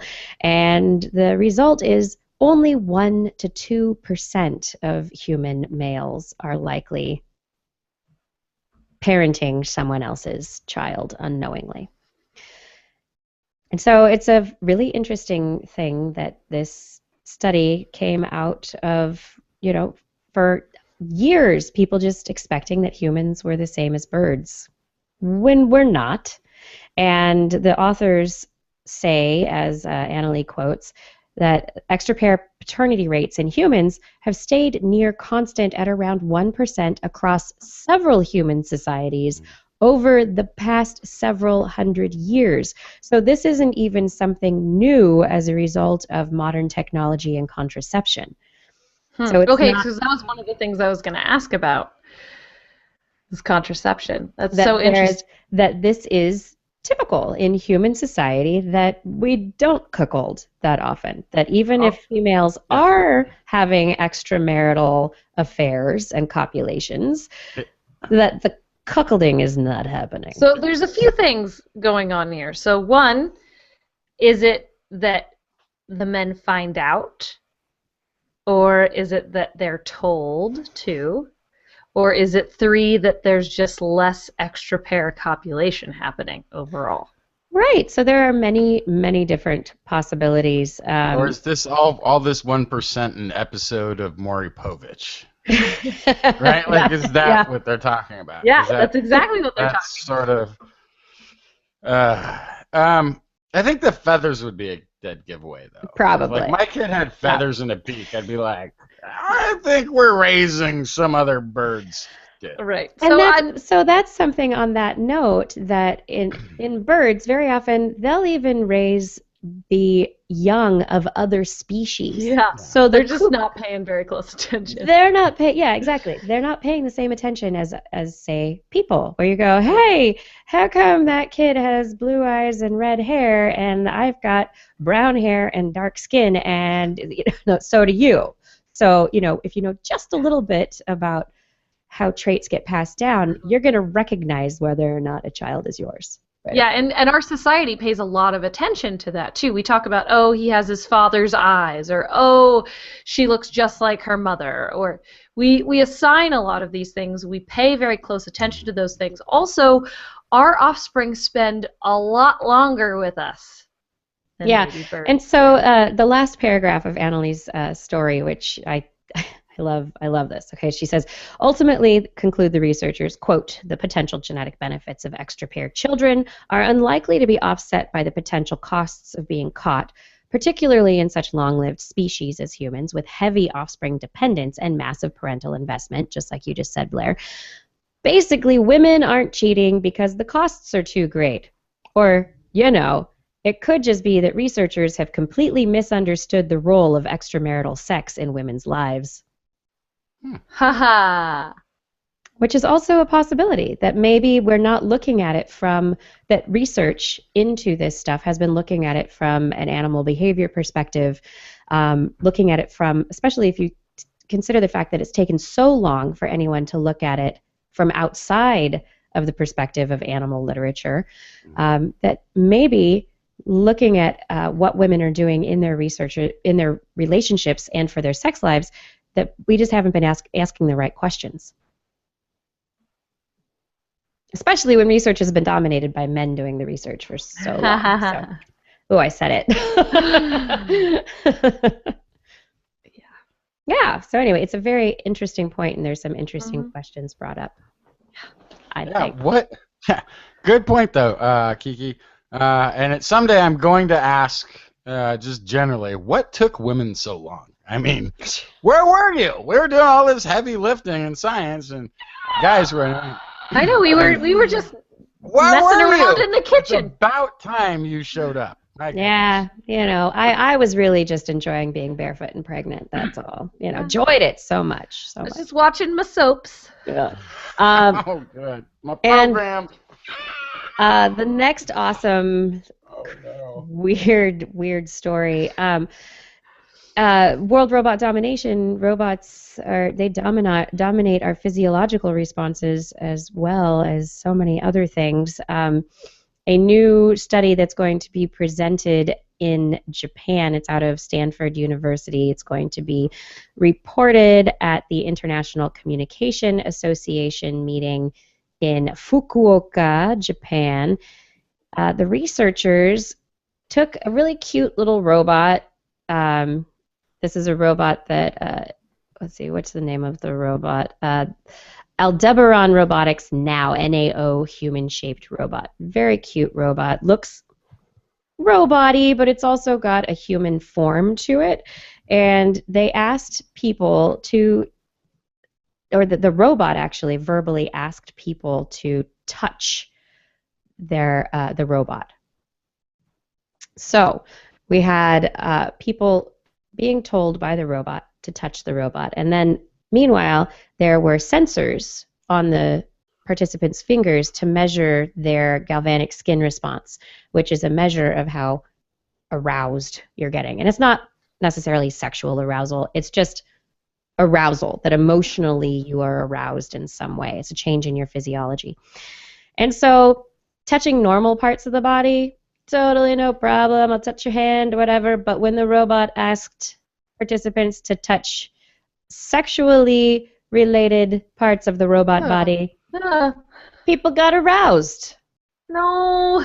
And they also measured time delay and how long it took the participants to touch the robot. And so it took longer for people to touch these areas that are considered on people sexy, to be sexy.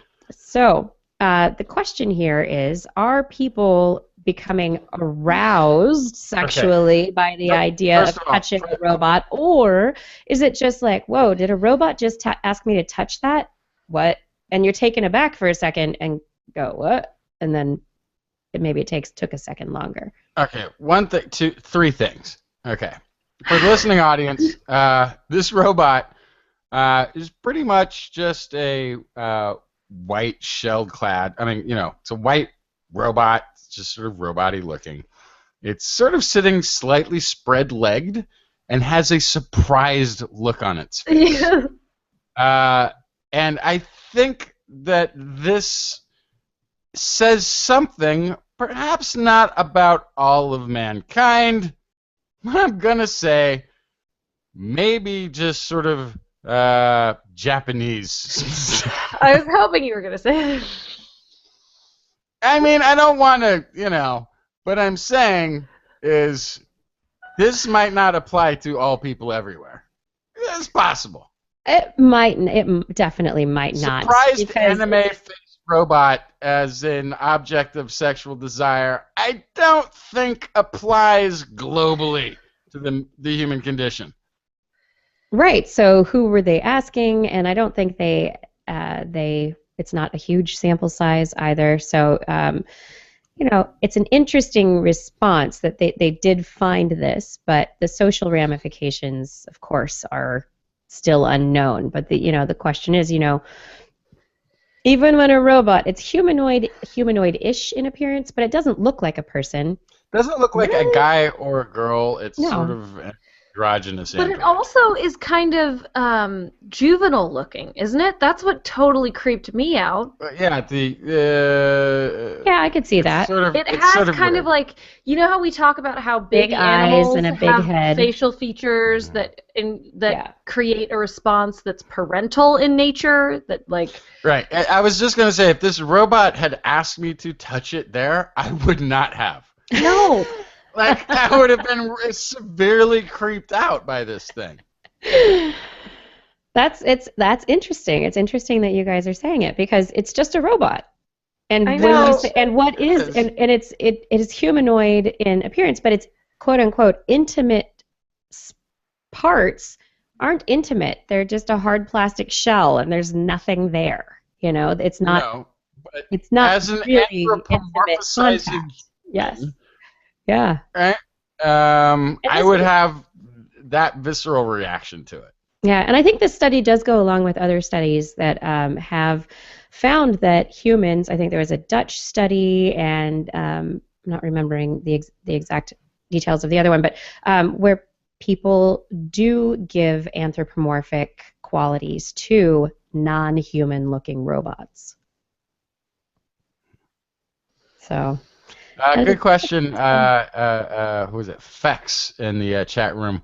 What does its voice sound like? Oh, good question. Right? Because that's a great question. I don't know. That's an important factor into the whole anthropomorphication-ness of it is the audio interpretation of what you're dealing with in this robot.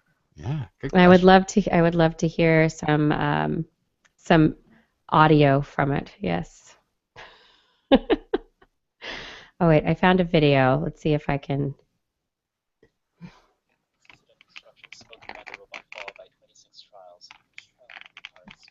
The robot asks the participant to touch it. The participant touches it. The robot teaches the participant the medical term for that body part. Hello. In this exercise, we'll be thinking about vocabulary for parts of the body. Sometimes I'll ask you to touch my body, and sometimes I'll ask you just to point to my body. When I ask you to touch me, please touch me with your dominant hand. When I ask you to point at me, please point at me with your dominant hand. Please keep your other hand on the sensor. Okay. Okay, let's get started. So the voice is the voice is. Wait, you want to watch? You want to watch as it touches? No, I want to hear how it asks. It's referred But- to as the carpal region. Repeated this process with 13 body parts. Please touch my ear. Please touch my ear. This is the ear. It is referred to as the aortic region. We included body parts with low accessibility like the buttocks. Please touch my buttocks. This is the buttocks. He just went right in for it. No hesitation at all. Just like, yep. Well, but Buttocks. the voice is rather mature, feminine, and sort of authoritative. So It sounds a little young. It sounds a little young.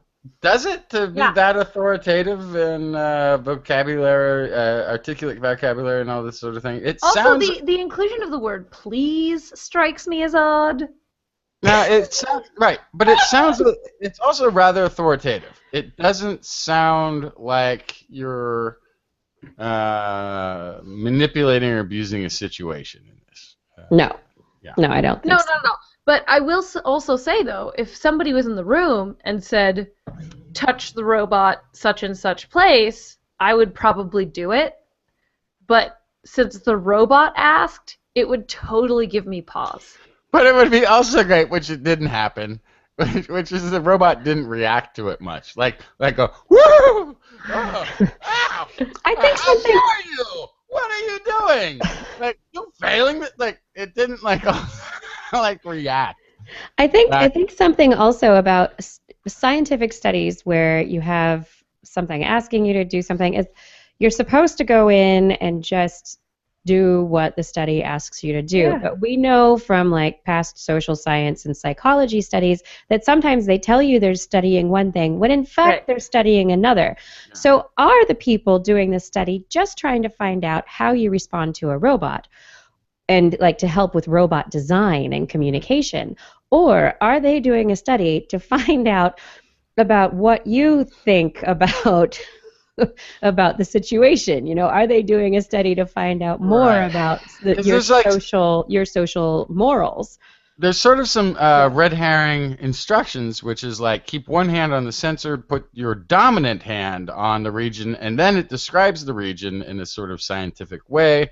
So it's sort of making it like you're something about my hand that I'm using and keeping another hand on the sensor. I have to concentrate on that.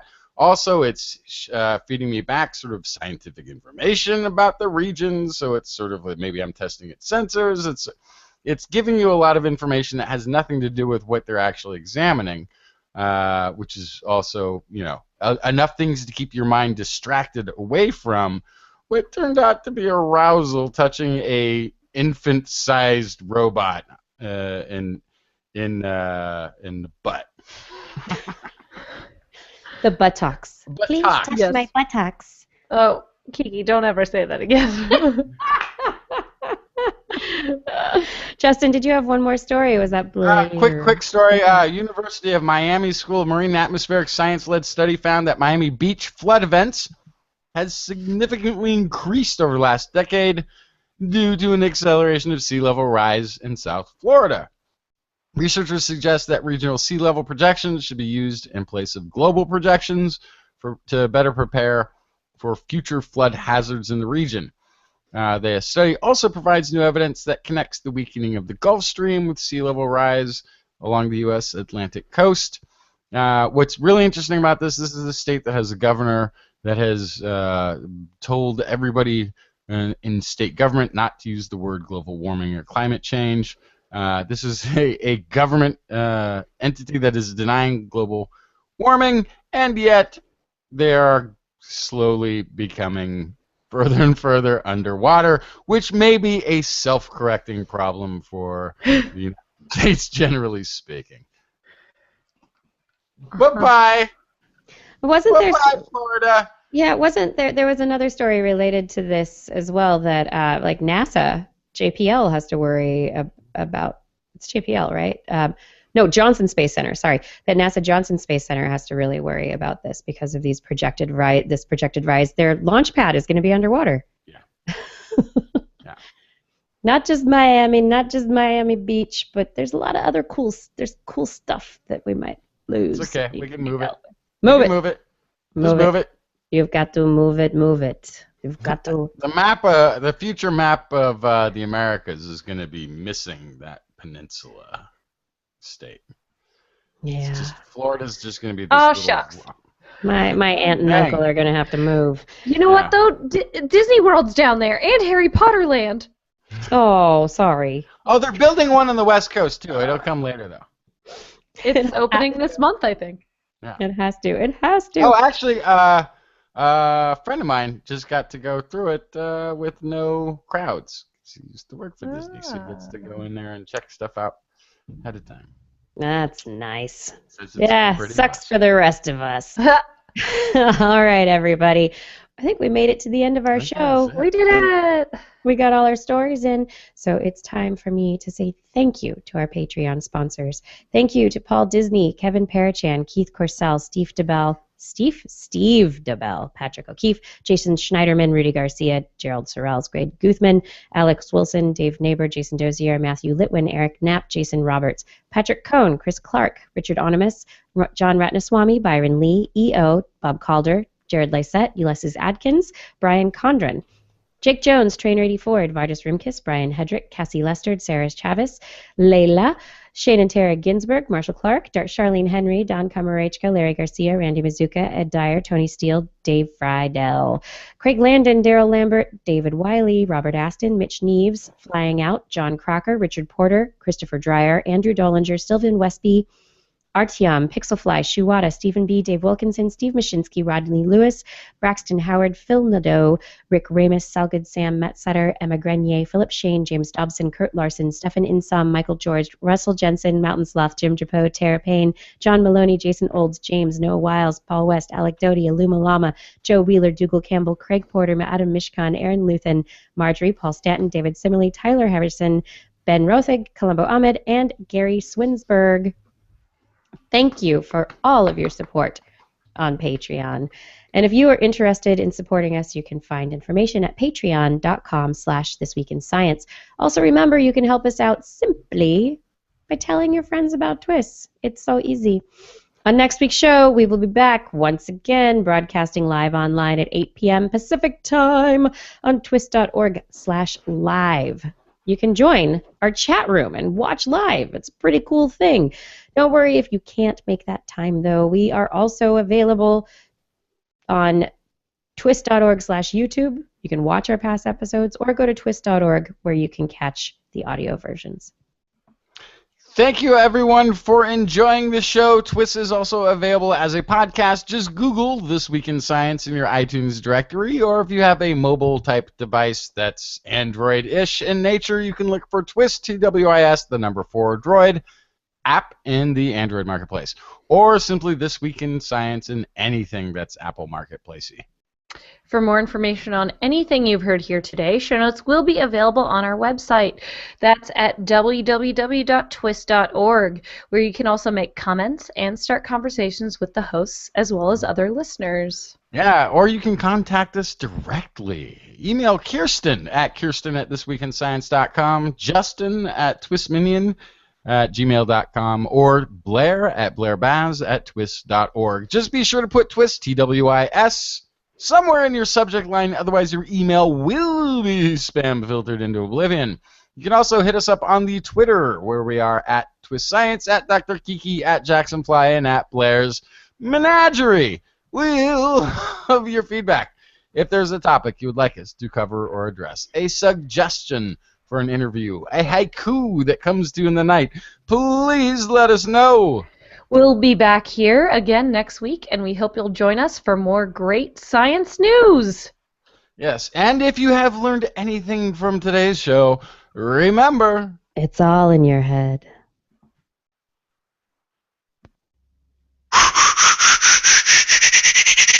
This Week in Science. This Week in Science.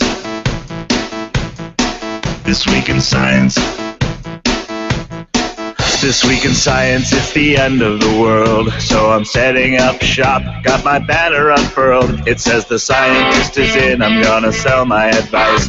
Show them how to stop the robots with a simple device. I'll reverse global warming with a wave of my hand. And all it'll cost you is a couple of grand. 'Cause this week's science is coming your way. So everybody listen to what I say. I use the scientific method for all that it's worth, and I'll broadcast my opinion all over the earth. 'Cause it's This Week in Science. This Week in Science. This Week in Science. Science. Science. This Week in Science. This Week in Science. This Week in Science. Science. Science. Science. I've got one disclaimer, and it shouldn't be news, that what I say may not represent your views, but I've done the calculations and I've got a plan. If you listen to the science, you may just better understand that we're not trying to threaten your philosophy. We're just trying to save the world from jeopardy. Jeopardy. And This Week in Science is coming your way. So everybody listen to everything we say. And if you use our method instead of rolling a die, we may rid the world of toxoplasma gondii. 'Cause it's This Week in Science. This Week in Science. This Week in Science. Science. Science. This Week in Science. This Week in Science. This Week in Science. Science. Science.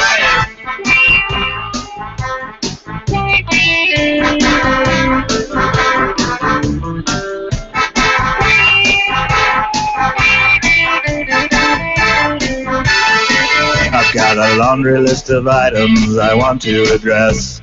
From stopping global hunger to dredging Loch Ness. I'm trying to promote more rational thought, and I'll try to answer any question you've got. But how can I ever see the changes I seek when I can only set up shop 1 hour a week? This Week in Science is coming your way. You better just listen to what we say, and if you've learned anything from the words that we said, then please just remember it's all in your head. 'Cause it's This Week in Science. This Week in Science. This Week in Science. Science. Science. Science. This Week in Science. This Week in Science. This Week in Science. Science. Science. Science. This Week in Science. This Week in Science. This Week in Science. This Week in Science. This Week in Science. This Week in Science. This Week in Science. This Week in Science.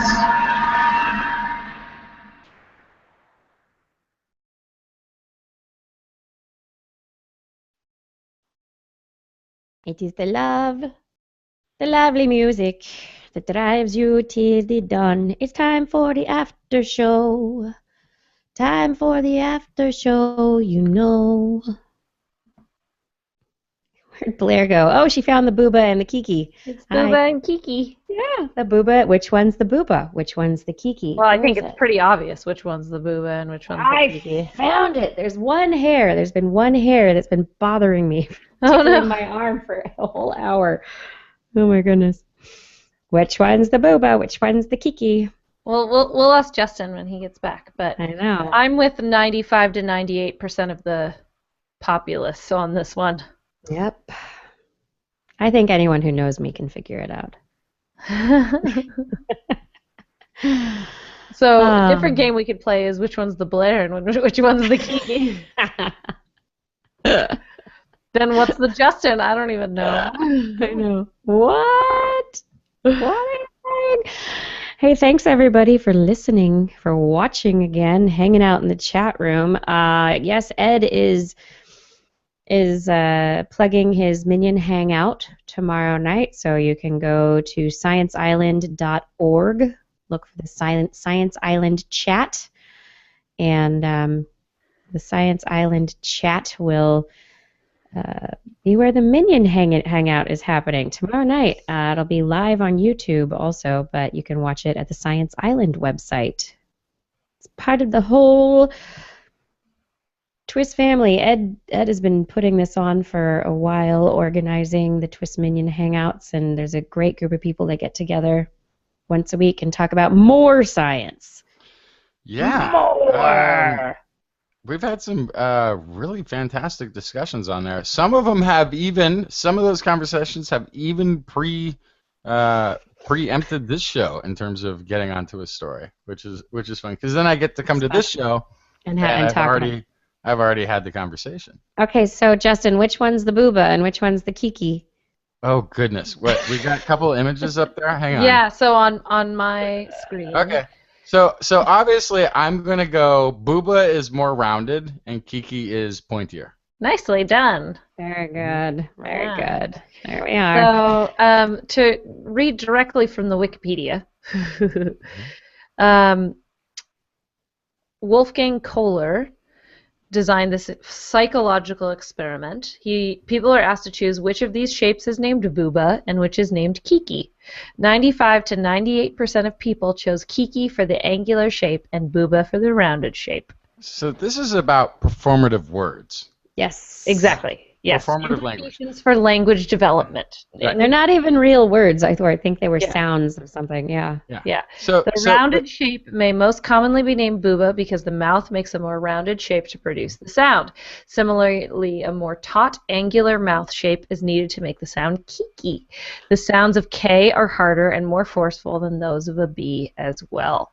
In the Roman alphabet, the angular shape mimics the angular letters K and I, while the rounded shape mimics the rounded letters B and O. yeah, I think I'm kind of angular. so two very I feel kind of performative words. rounded. I'll give you two examples of performative words.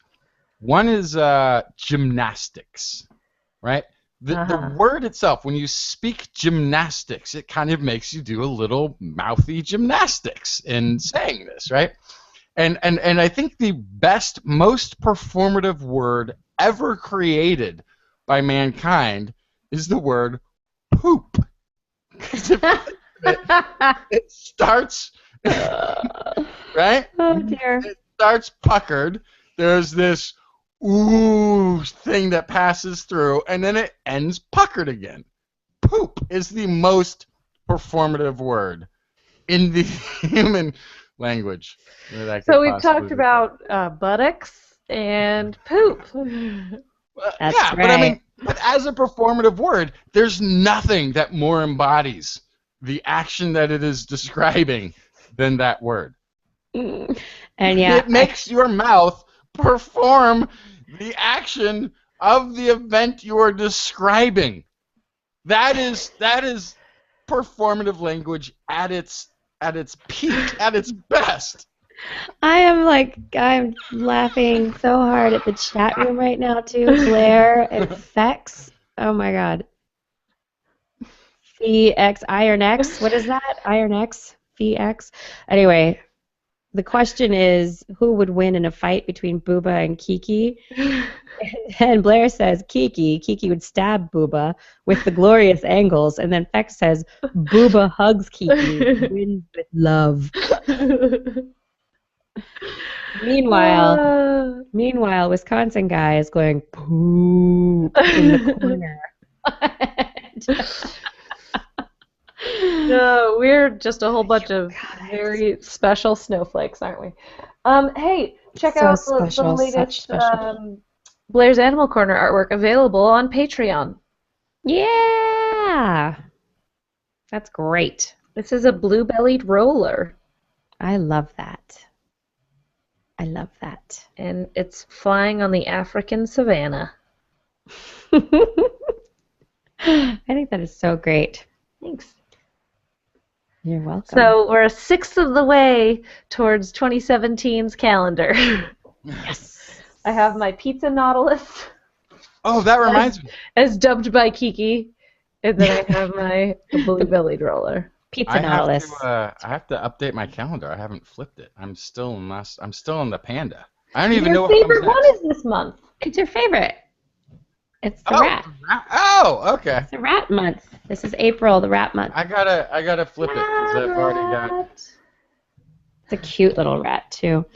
And I hope you guys all celebrated on I Monday. love that one too because that's the one I have the orig of, which I know I still have to get framed. I still haven't done it. Yeah. But this is. That gets something spilled on it. I'm gonna be pretty. No. It's in a very safe place. So, Oh my god. It's still right here. The wonderful calendar this year, it's had Square Root Day on the 4th. I hope everyone celebrated. The next one is going to be in 5/5/25. Yeah. So it's a long time until the next one. 9 years, in fact. That's right. And then Yuri's Night is next Tuesday. So if it's on your calendar, go find something nearby you to celebrate Yuri's Night and the first human space flight. Right? And then the 16th is National Library Day. We should all go to the library. Let's all go to the library. I love the library. Let's all go to the library. Fun-ish fact, whatever, nostalgia for Davis. There used to be a video game arcade for those of us old enough to know what that was. It's pre-console, when each game had its own gigantic box that you played it on. The arcade in downtown Davis was called the Library. I remember the library. Yeah, so you could always say it was always such a great I'm cover. gonna go study at the library. Yeah, it's like having a bar called The Office, you know? I got to work late at The Office. You know, where are you It's so going, great. kids? Oh, we're going to the library. The Oh, library. such good kids. Also, we need like $8. Like, what?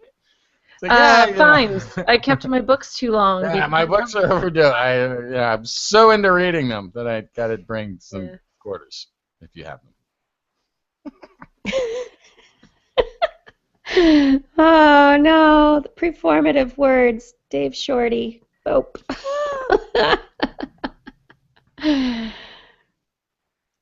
Oh, you work at a bookstore. Bookstores are awesome. I have a great bookstore down the street from me. Powell's Books. It's great. How you doing there, Blair? Sleepy? I'm tired. You're tired. How's I'm your working week very going? long hours. Mm. There's lots of sciencing and animaling and teaching to do. That's a good thing. Mm-hmm. Is it good? That's all right. And I have met a wonderful person up here in Portland who might be interested in. She's doing some test stuff in the next week or so to kind of see how it goes, but maybe help us edit shorter bits for the YouTube channel. And yes, she is wonderful. She also is sometimes a pirate. You don't say. Yeah, and she sings sea shanties Oh my goodness. and knows how to use a cannon. Oh, I like her. That's a fantastic group of qualities. And that reminds me, I haven't showed you my new pillow. And if she's listening, Jessica, you're amazing. We'll get you on to actually thank you and talk. We'll get her on at some point to say hi and to get her talking and to Hooray. join the fun. Yeah.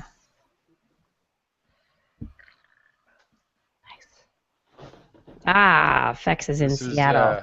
Just like Identity. This is my newest pillow in the house.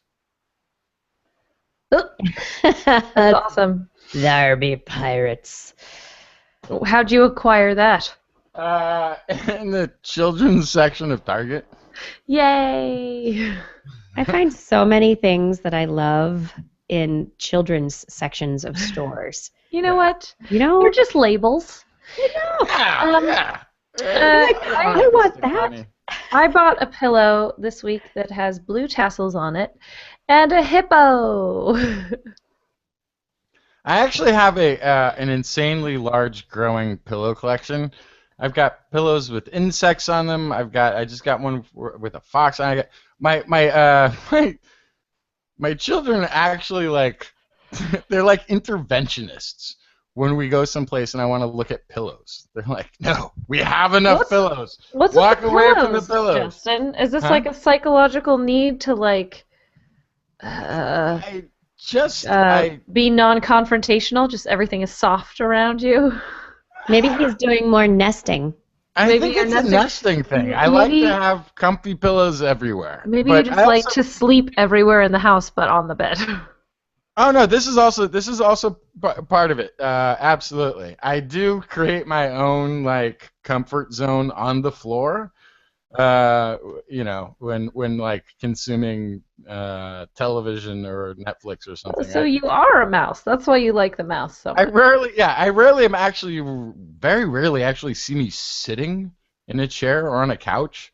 It's more like in front of the couch with a pillow fort around me. Nice. That sounds amazing.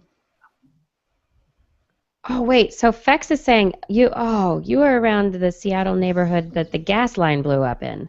Oh. Ah, I'm glad you're all right. And I'm glad, Identity, that you were not at that Skeptics pub the night that happened. That's not. And wasn't there a giant gas explosion somewhere near you in San Francisco? Yeah, it was a few years ago. Is- Yeah. Yeah, that was in San Bruno. But San isn't this Bruno. something that's following you around? Should we?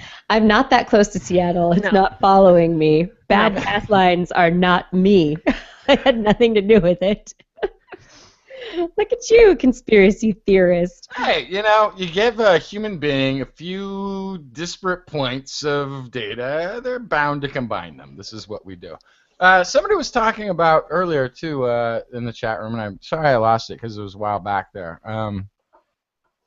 Something along the line. No, it wasn't in the chat room. It was on the Twitter. Craig was saying, he was retweeting. Carolyn said DNA analysis reveals that neither the Celts nor their ancestors built the stone circles in Ireland. And then they tweeted us, maybe the origin is the same as the red deer, Mediterraneans, North Africans. Well, it's probably not Mediterraneans and North Africans, but the original group of Europe and Britannia isn't the group that's there now. The Bronze Age, which happened 5-ish thousand years ago, brought in an influx from the Caucasus Mountains originally, and they sort of moved west across Europe and to lots of places, right?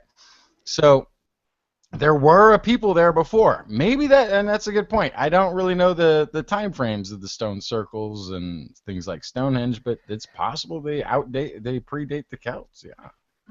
Because the peoples of Europe are pretty recent arrivals, historically speaking, and not much is known about these truly Neolithic people, or pre-Neolithic, or Stone Age. Stone Age. They'd be the Stone Age peoples of Europe who predated the Bronze Age influx. Yeah. Aren't the same peoples who are there now. So this is why this is always so fascinating to me too, especially since people have such strong cultural identities to places and regions and things like this. The more we learn about the actual migrations and flux of humanity over time, it's kind of hard to claim anybody has real roots in a location as far back as they tend to think that they do. All I know, still a bit nomadic. Yeah, pretty much all my genes center around Northern Europe. Mm-hmm. That's even the Neanderthal. Like all Northern Europe. Yeah, I've got a pretty good chunk of the continents in my my genetic makeup. I think we've already talked about this, though. But yeah. I threw my mother's all the way back, first peoples in the Americas.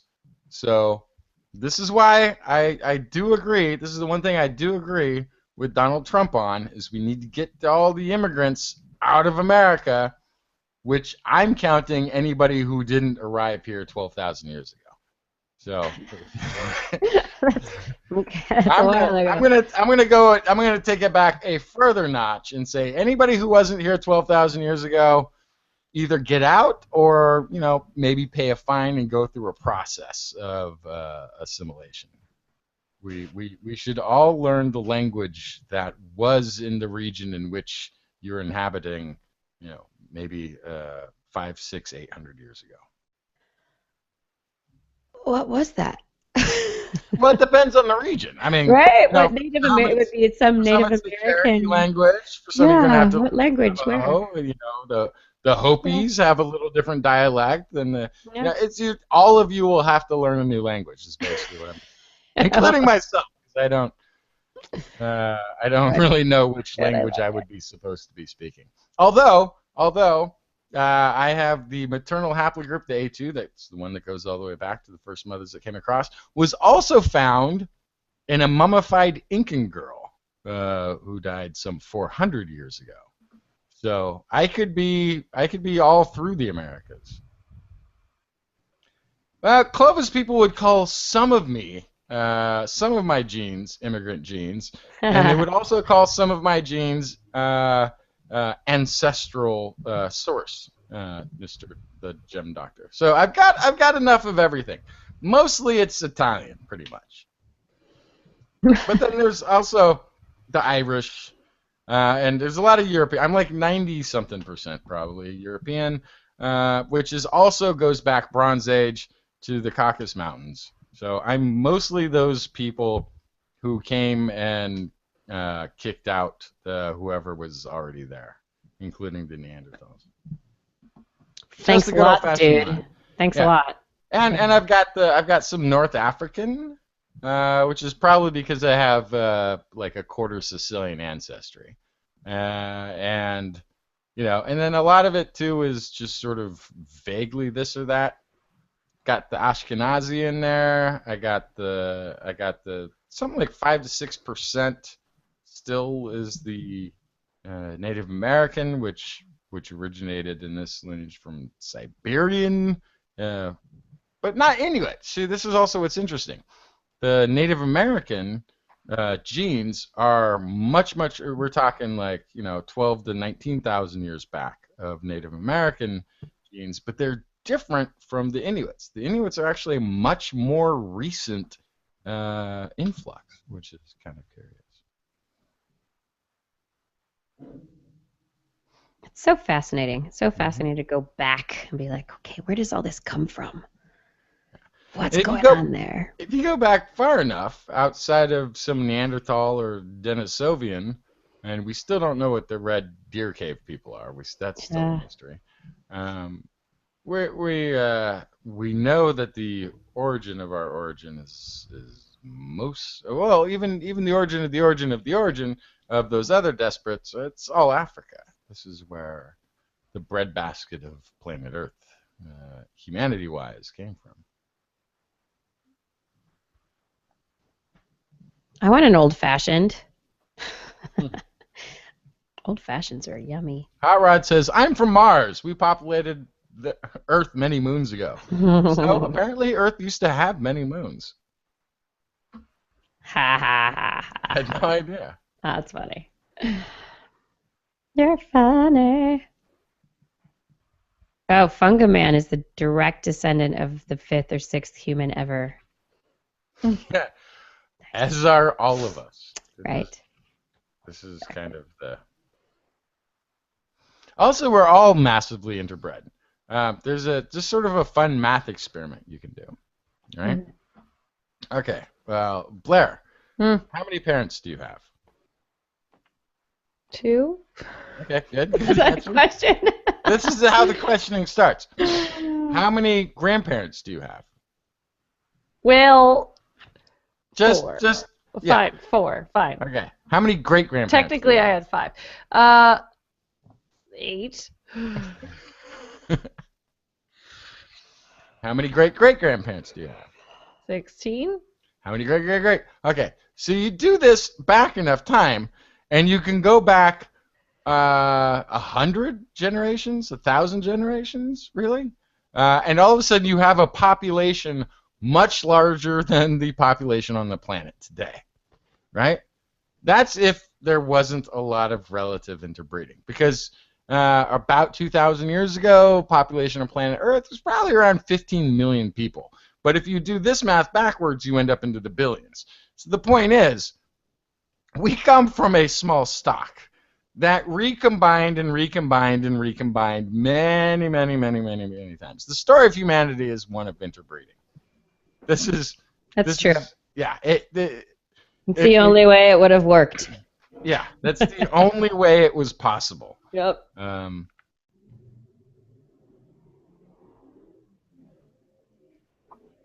Stretching time.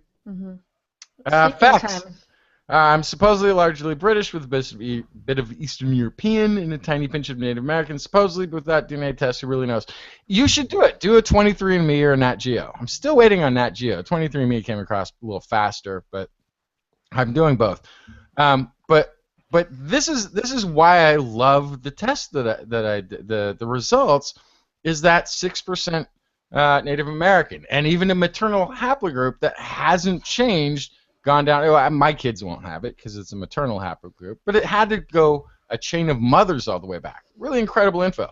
But what it was fascinating about is the oldest of my mother's family generation there, my uncle, always claimed that we had Native American ancestry.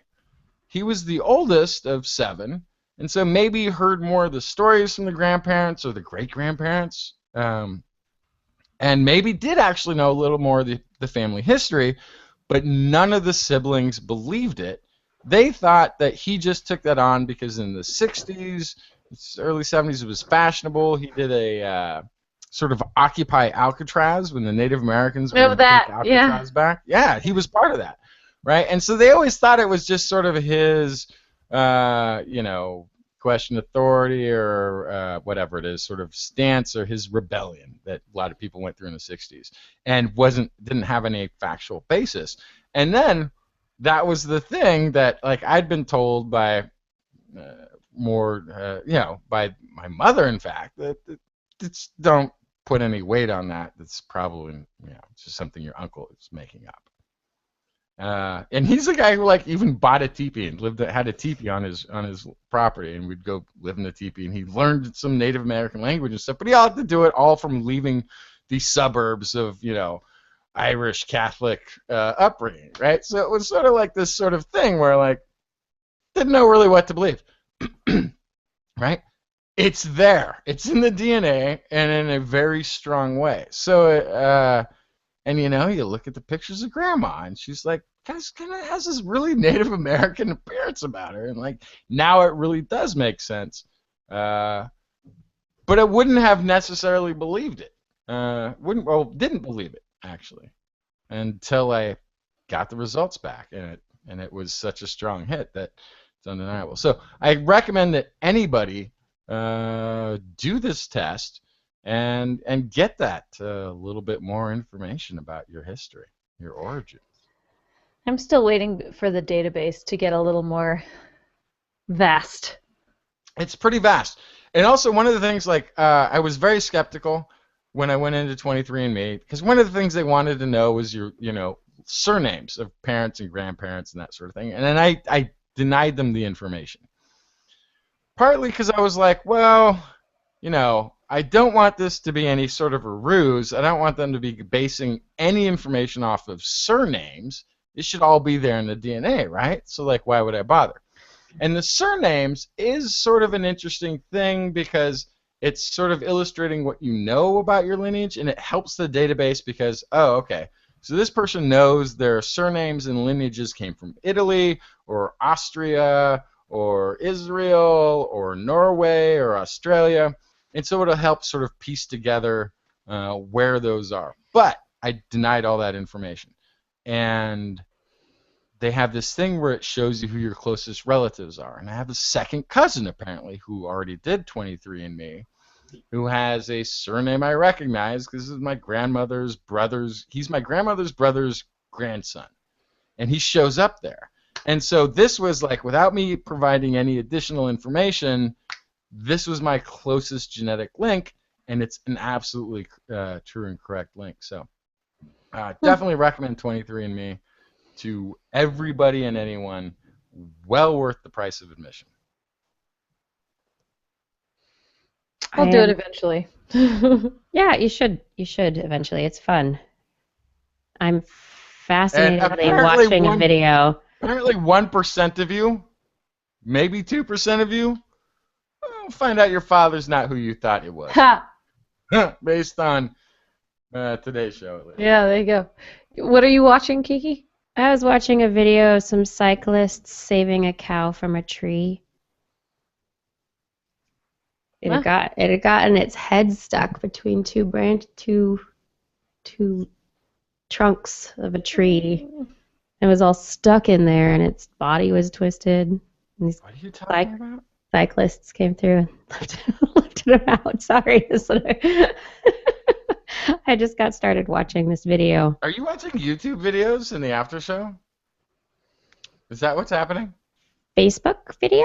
You fell down a Facebook rabbit hole? I did. You know why? Because I deleted Facebook from my phone, and so I don't actually know what's going on in Facebook anymore. And so I was like, "What's happening in Facebook?"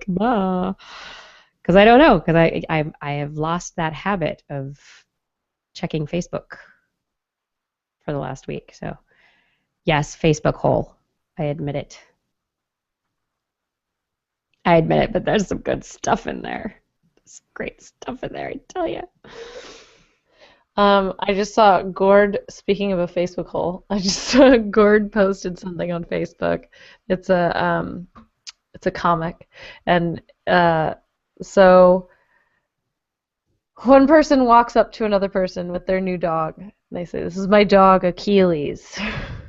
And No. the other person says, "Oh, hey, Achilles, cool." And then the person who owns the dog says, "Achilles, heel." Mm-hmm. And he's not doing it. And the other person says, "Wow, he can't even do that one thing." And then the dog owner says, "Yeah, it's his only weakness." Stop it. Stop it. I didn't want to laugh at it. I really thought I was going to like, Right? oh, no, It's good. It's good. I just didn't understand how, and that was why it was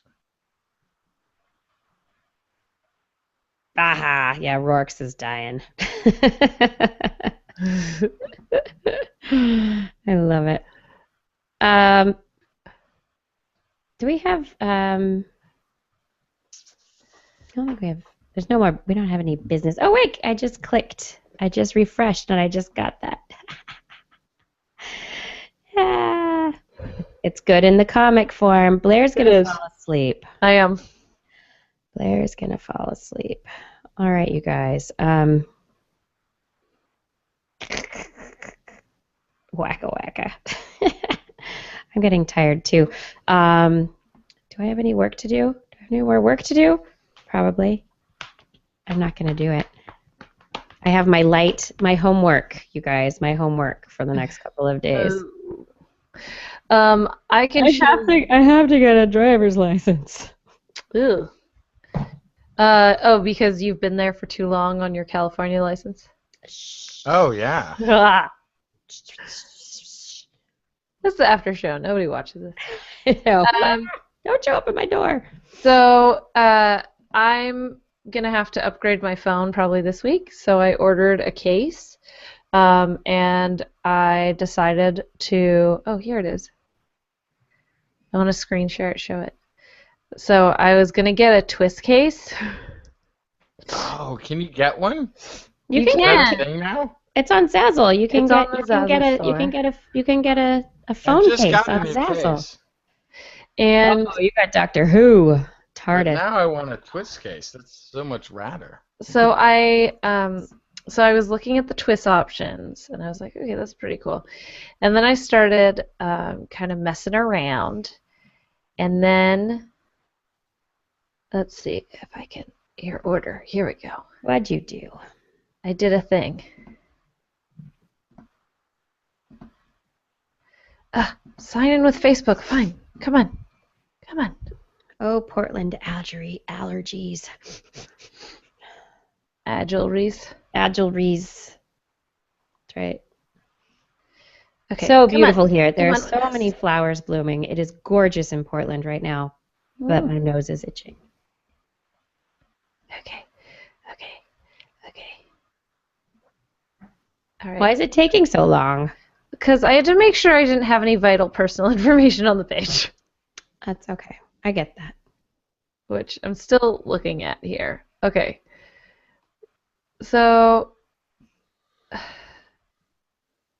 it's funny, like I started editing the order I was looking at, and so it still says that I technically bought it through This Week in Science, which is funny. But I did this. Oh, I was just making those. Yeah. That's awesome. I'm just making that. Yeah. Wow. I did that. So that's going to be my phone case. Sweet. That's rad. Yep. So Very sweet. I did that. Nice. On its way. Nice work. Thanks. Well, it's good if you did it through that and you're already kind of in the TWIS page. Maybe we got your commission. That's what I was hoping. Fingers crossed on that. Yeah. That's And we got really your what I was percentage. hoping for. We'll see. Funny. It's in Georgia still. Come on, iPhone case. Hurry up. Oh, it's Ravi Shankar's 96th birthday, according to Google. Cool. What does Facebook say about science? Triassic fossils. Paleontologists find fossils that explain dinosaurs' growth patterns. NASA spacecraft provides new data on space environment from outer solar system. There's now a National Geographic 360-degree video of Victoria Falls. Radioactive material found in Earth's oceans was a result of star explosions. People who eat more full-fat dairy are less likely to develop diabetes. Asteroids and comets may have created ideal living conditions on the red planet. Endangered Sumatran rhino died in Indonesian part of Borneo Island. And singing in a choir can help fight illness and improve overall health. Those are my Facebook. Singing in a choir, huh? Yes. Singing in a choir. That's right, Salty Hash. Full fat dairy for the win. I had gone to the low fat, zero fat, no fat dairy stuff, and mostly it was because I didn't realize I was lactose intolerant, and I just was like, why is everything bothering me? Now I'm all about full fat yogurt. Full fat yogurt, full fat milk, except the lactated milk. Yogurt I just eat.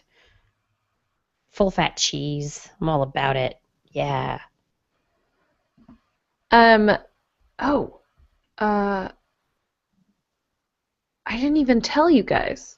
What? I was in a car with autopilot recently. No way. Ooh, that's fancy. On the freeway. Whoa. What? What? You didn't say anything about this. Yeah, it was a couple weeks ago.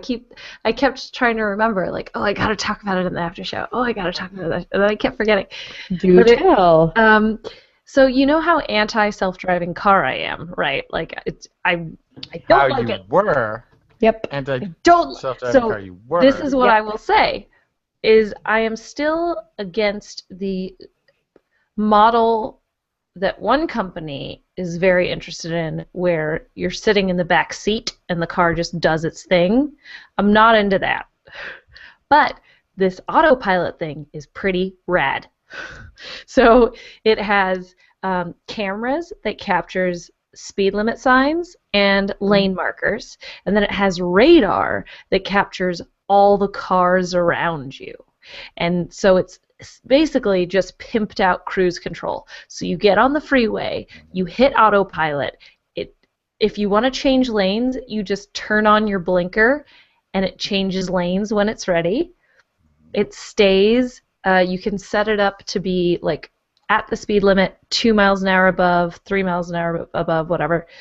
And then it'll go. It'll go. What kind of car was it? It was a Tesla. It was a Tesla. Cool. Nice. That's what I was wondering. Nice. That's what I want. Yeah, it's so rad. I want one. So bad. I want one so bad. Yeah. What did I wear? I heard Singapore is the new. They're going to outfit all their taxis. I think it's Singapore. They're going to outfit all their taxis as with autopilot. Wow. Yep. So cool.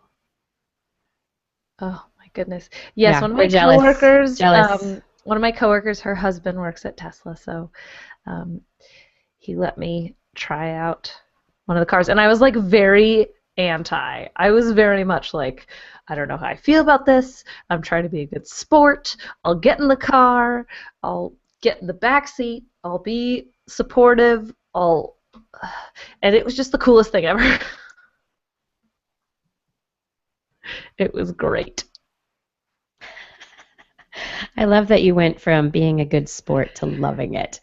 Yeah, That's cool. Isn't that science, right? It's you take the information you have, you make an educated decision, You accept new information as it comes. That's There what you I'm go. trying to do. And it totally won me over. Totally. I just pictured myself like on a super long car ride and being able to turn on autopilot. Just, it would be so cool. But this is what I was wondering. Do you then have to reverse the text while driving laws? Right, if you're not driving, Yeah, I mean, kind of. if it's on autopilot, like you still have to be responsible. You still have to keep aware of what's going on. But like it'll beep at you if you're not paying close enough attention. It'll beep at you if it loses sight of the lane markers. Like you could, in theory, you could text and drive with that thing. I'm not condoning that. I am not condoning texting while driving. But I'm wondering if it's going to adjust some of the rules that we have for these things. I can't wait until it's just like self-driving cars, and then you're like, Yeah, I take don't me know home, about that car. still. I still So- don't know about that. Okay, it may be safer. It may be more efficient. It may be the wave of the future. I enjoy the hell out of driving, though. Me too. I'm one of those I do people who too. I love really it. loves to drive. Hmm. So you can put the robots in charge of everything. I still want to be flipping that wheel around the corner, be able to take my hands off because I know the wheel's gonna whip itself center and grab on again, and then peel it. I want to be driving till I'm 97. You know what? Self-driving cars will help you do that. Yeah, well, that's the thing. Even if it's just like safety override, think about how much safer driving would be if there was safety override. And there is a lot of that showing up already. Yeah. Forward sensors that will brake for you if an accident is imminent, that sort of thing. You know, which may or may not be fine, but I love the fact that those are all opt-in and opt-out still. As long as they remain that way, I'll be happy. And in a very driving elitist sort of way, I wouldn't mind if robotic driving were mandatory for everyone, except me. Yeah. Yeah, that's just my take on it. Yes, it's good. Yeah. I think Actually, if it would everybody be- else became even more predictable, it'd make my driving experience much easier. Right. I think it would be nice if public transportation was way better, right? Because then people that don't like to drive wouldn't have to. But the problem is, you know, also 100% autonomous vehicles, they have to still be able to account for humans at this time, which also then makes it difficult. So do you have self-driving vehicle only freeways, and do you have human-driven vehicle only freeways? I think you How do you probably would fix start this? that way. I think you would start that way. I think Well, it would that's what they've done. Like in San Diego, don't they have a stretch of freeway that is specifically for that? So I figure it's Huh. it's gonna start in like just perfect Silicon Valley, San Jose to Petaluma. This is the region where it's most likely to, one, be affordable, and two, be this is where you're gonna be testing stuff anyway. So yeah, I could see it sort of being a regional implication, and then sort of growing out. And maybe you can have the human drivers driving alongside that known auto drive freeway. Maybe it makes more sense to have the auto driving car intermingling with the human drivers as this thing spreads. But either way, I think eventually it's going to take hold and be the way to transport. Yeah, and it would be great if we could also just get off of this whole gas thing. But not too quickly. The electric. Too Yes. quickly. We want electric in California, but not necessarily everywhere in the United States. This is still the thing. Sure we do. No, Electric again, everywhere. No, because if the electric is everywhere, electric is coming from coal in much of the country, and we don't Not want coal-driven cars. necessarily. No, not necessarily, but largely. So what You know, and it's sort of, this is also interesting debate stuff, but it's like Honda has this hydrogen car that they've been testing in Southern California. You can move it to Northern California. It has a ability to fuel up quicker than an electric car takes to charge. But one of these questions is then like, well, if you can have a hydrogen sort of power plant on board in a car, why wouldn't you just have that hydrogen power plant be the charging station? Like, why would it need to be in the car if you can make the quick charge on an electrical car quicker? Then would you just make hydrogen power plants, and it doesn't even have to be near where it's charging? So it's gonna ultimately will come down to the source of the electricity on top of just the vehicle that's driving around. Well, Totally but it agree. also comes Yeah. down to supply and demand. So if electric cars are spreading, Mhm. then there will be a reason to put this infrastructure into effect. And for example, people who are buying electric cars, maybe they don't want to pay the power companies to charge their car every night. So then maybe they actually buy solar panels, and they buy into cleaner energy in general. I think that this can be done in a multifaceted way, where we can keep our cars, we can keep our electricity, but we can also start to shift our energy. And I think that the demand for clean energy will be increased if everybody's driving electric cars. And maybe, but the other part of it though is that infrastructure-wise, what's really interesting what you said. Yeah, being able to charge at home, solar panel on the roof to charge the car because it's an added thing, but you could always be doing that already for the electricity you already use. So if there's not an incentive now, it's just a little added incentive. It may not be actually as big as you think. If your electrical bill skyrockets when you start charging your car every night, it probably and you won't. can put a solar panel on your roof Yeah. and offset that, Well, it's going to be tempting. And it's not going to soar because already what you're paying for to electrically charge a car versus what you would pay for gasoline is pennies on the dollar already, right? It's like something like 78 cents per gallon is the equivalent that you would have been paying for gasoline. So there's already that incentive. So you already are saving, so you may not need to feel the urge. The other thing, though, is infrastructure-wise, what's really interesting is that electrical can be anywhere. It can go everywhere. You won't even actually need a gas station. It'll be actually more logical to have these electric charging stations at the mall, at the restaurants, at the Well, I always place. thought you could just make any parking meter also a Yes. charging station. Yes, absolutely. That's the point. So anywhere you're going to park for any period of time could potentially be a charging station because the electrical grid is always already there, versus something like a hydrogen fueling station where it would look much like a gas station of old. It might be quicker, but the offset is the infrastructure is going to be harder to put everywhere. So electrical ultimately, I think, does win out. And if we can do higher voltage charging, which is something which is in the works, so that you can do rapid charge, then we're getting there. We have to figure out how to avoid putting pacemakers out of operation in doing this.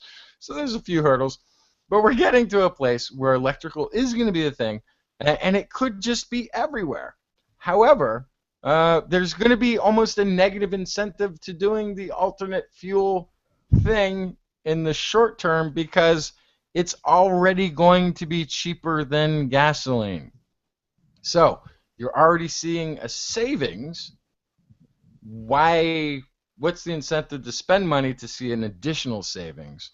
And so the source of the electricity does become important because gosh darn forbid that we go to a coal-based car system in this country. It wouldn't be really an improvement. And with that, I think I've got to go. Nice. Good night. Now that I yes, namaste.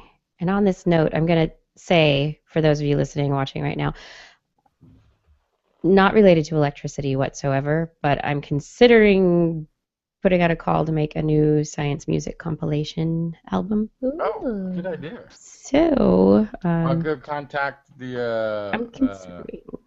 some of my usual suspects. I can put it out through Bandcamp, right?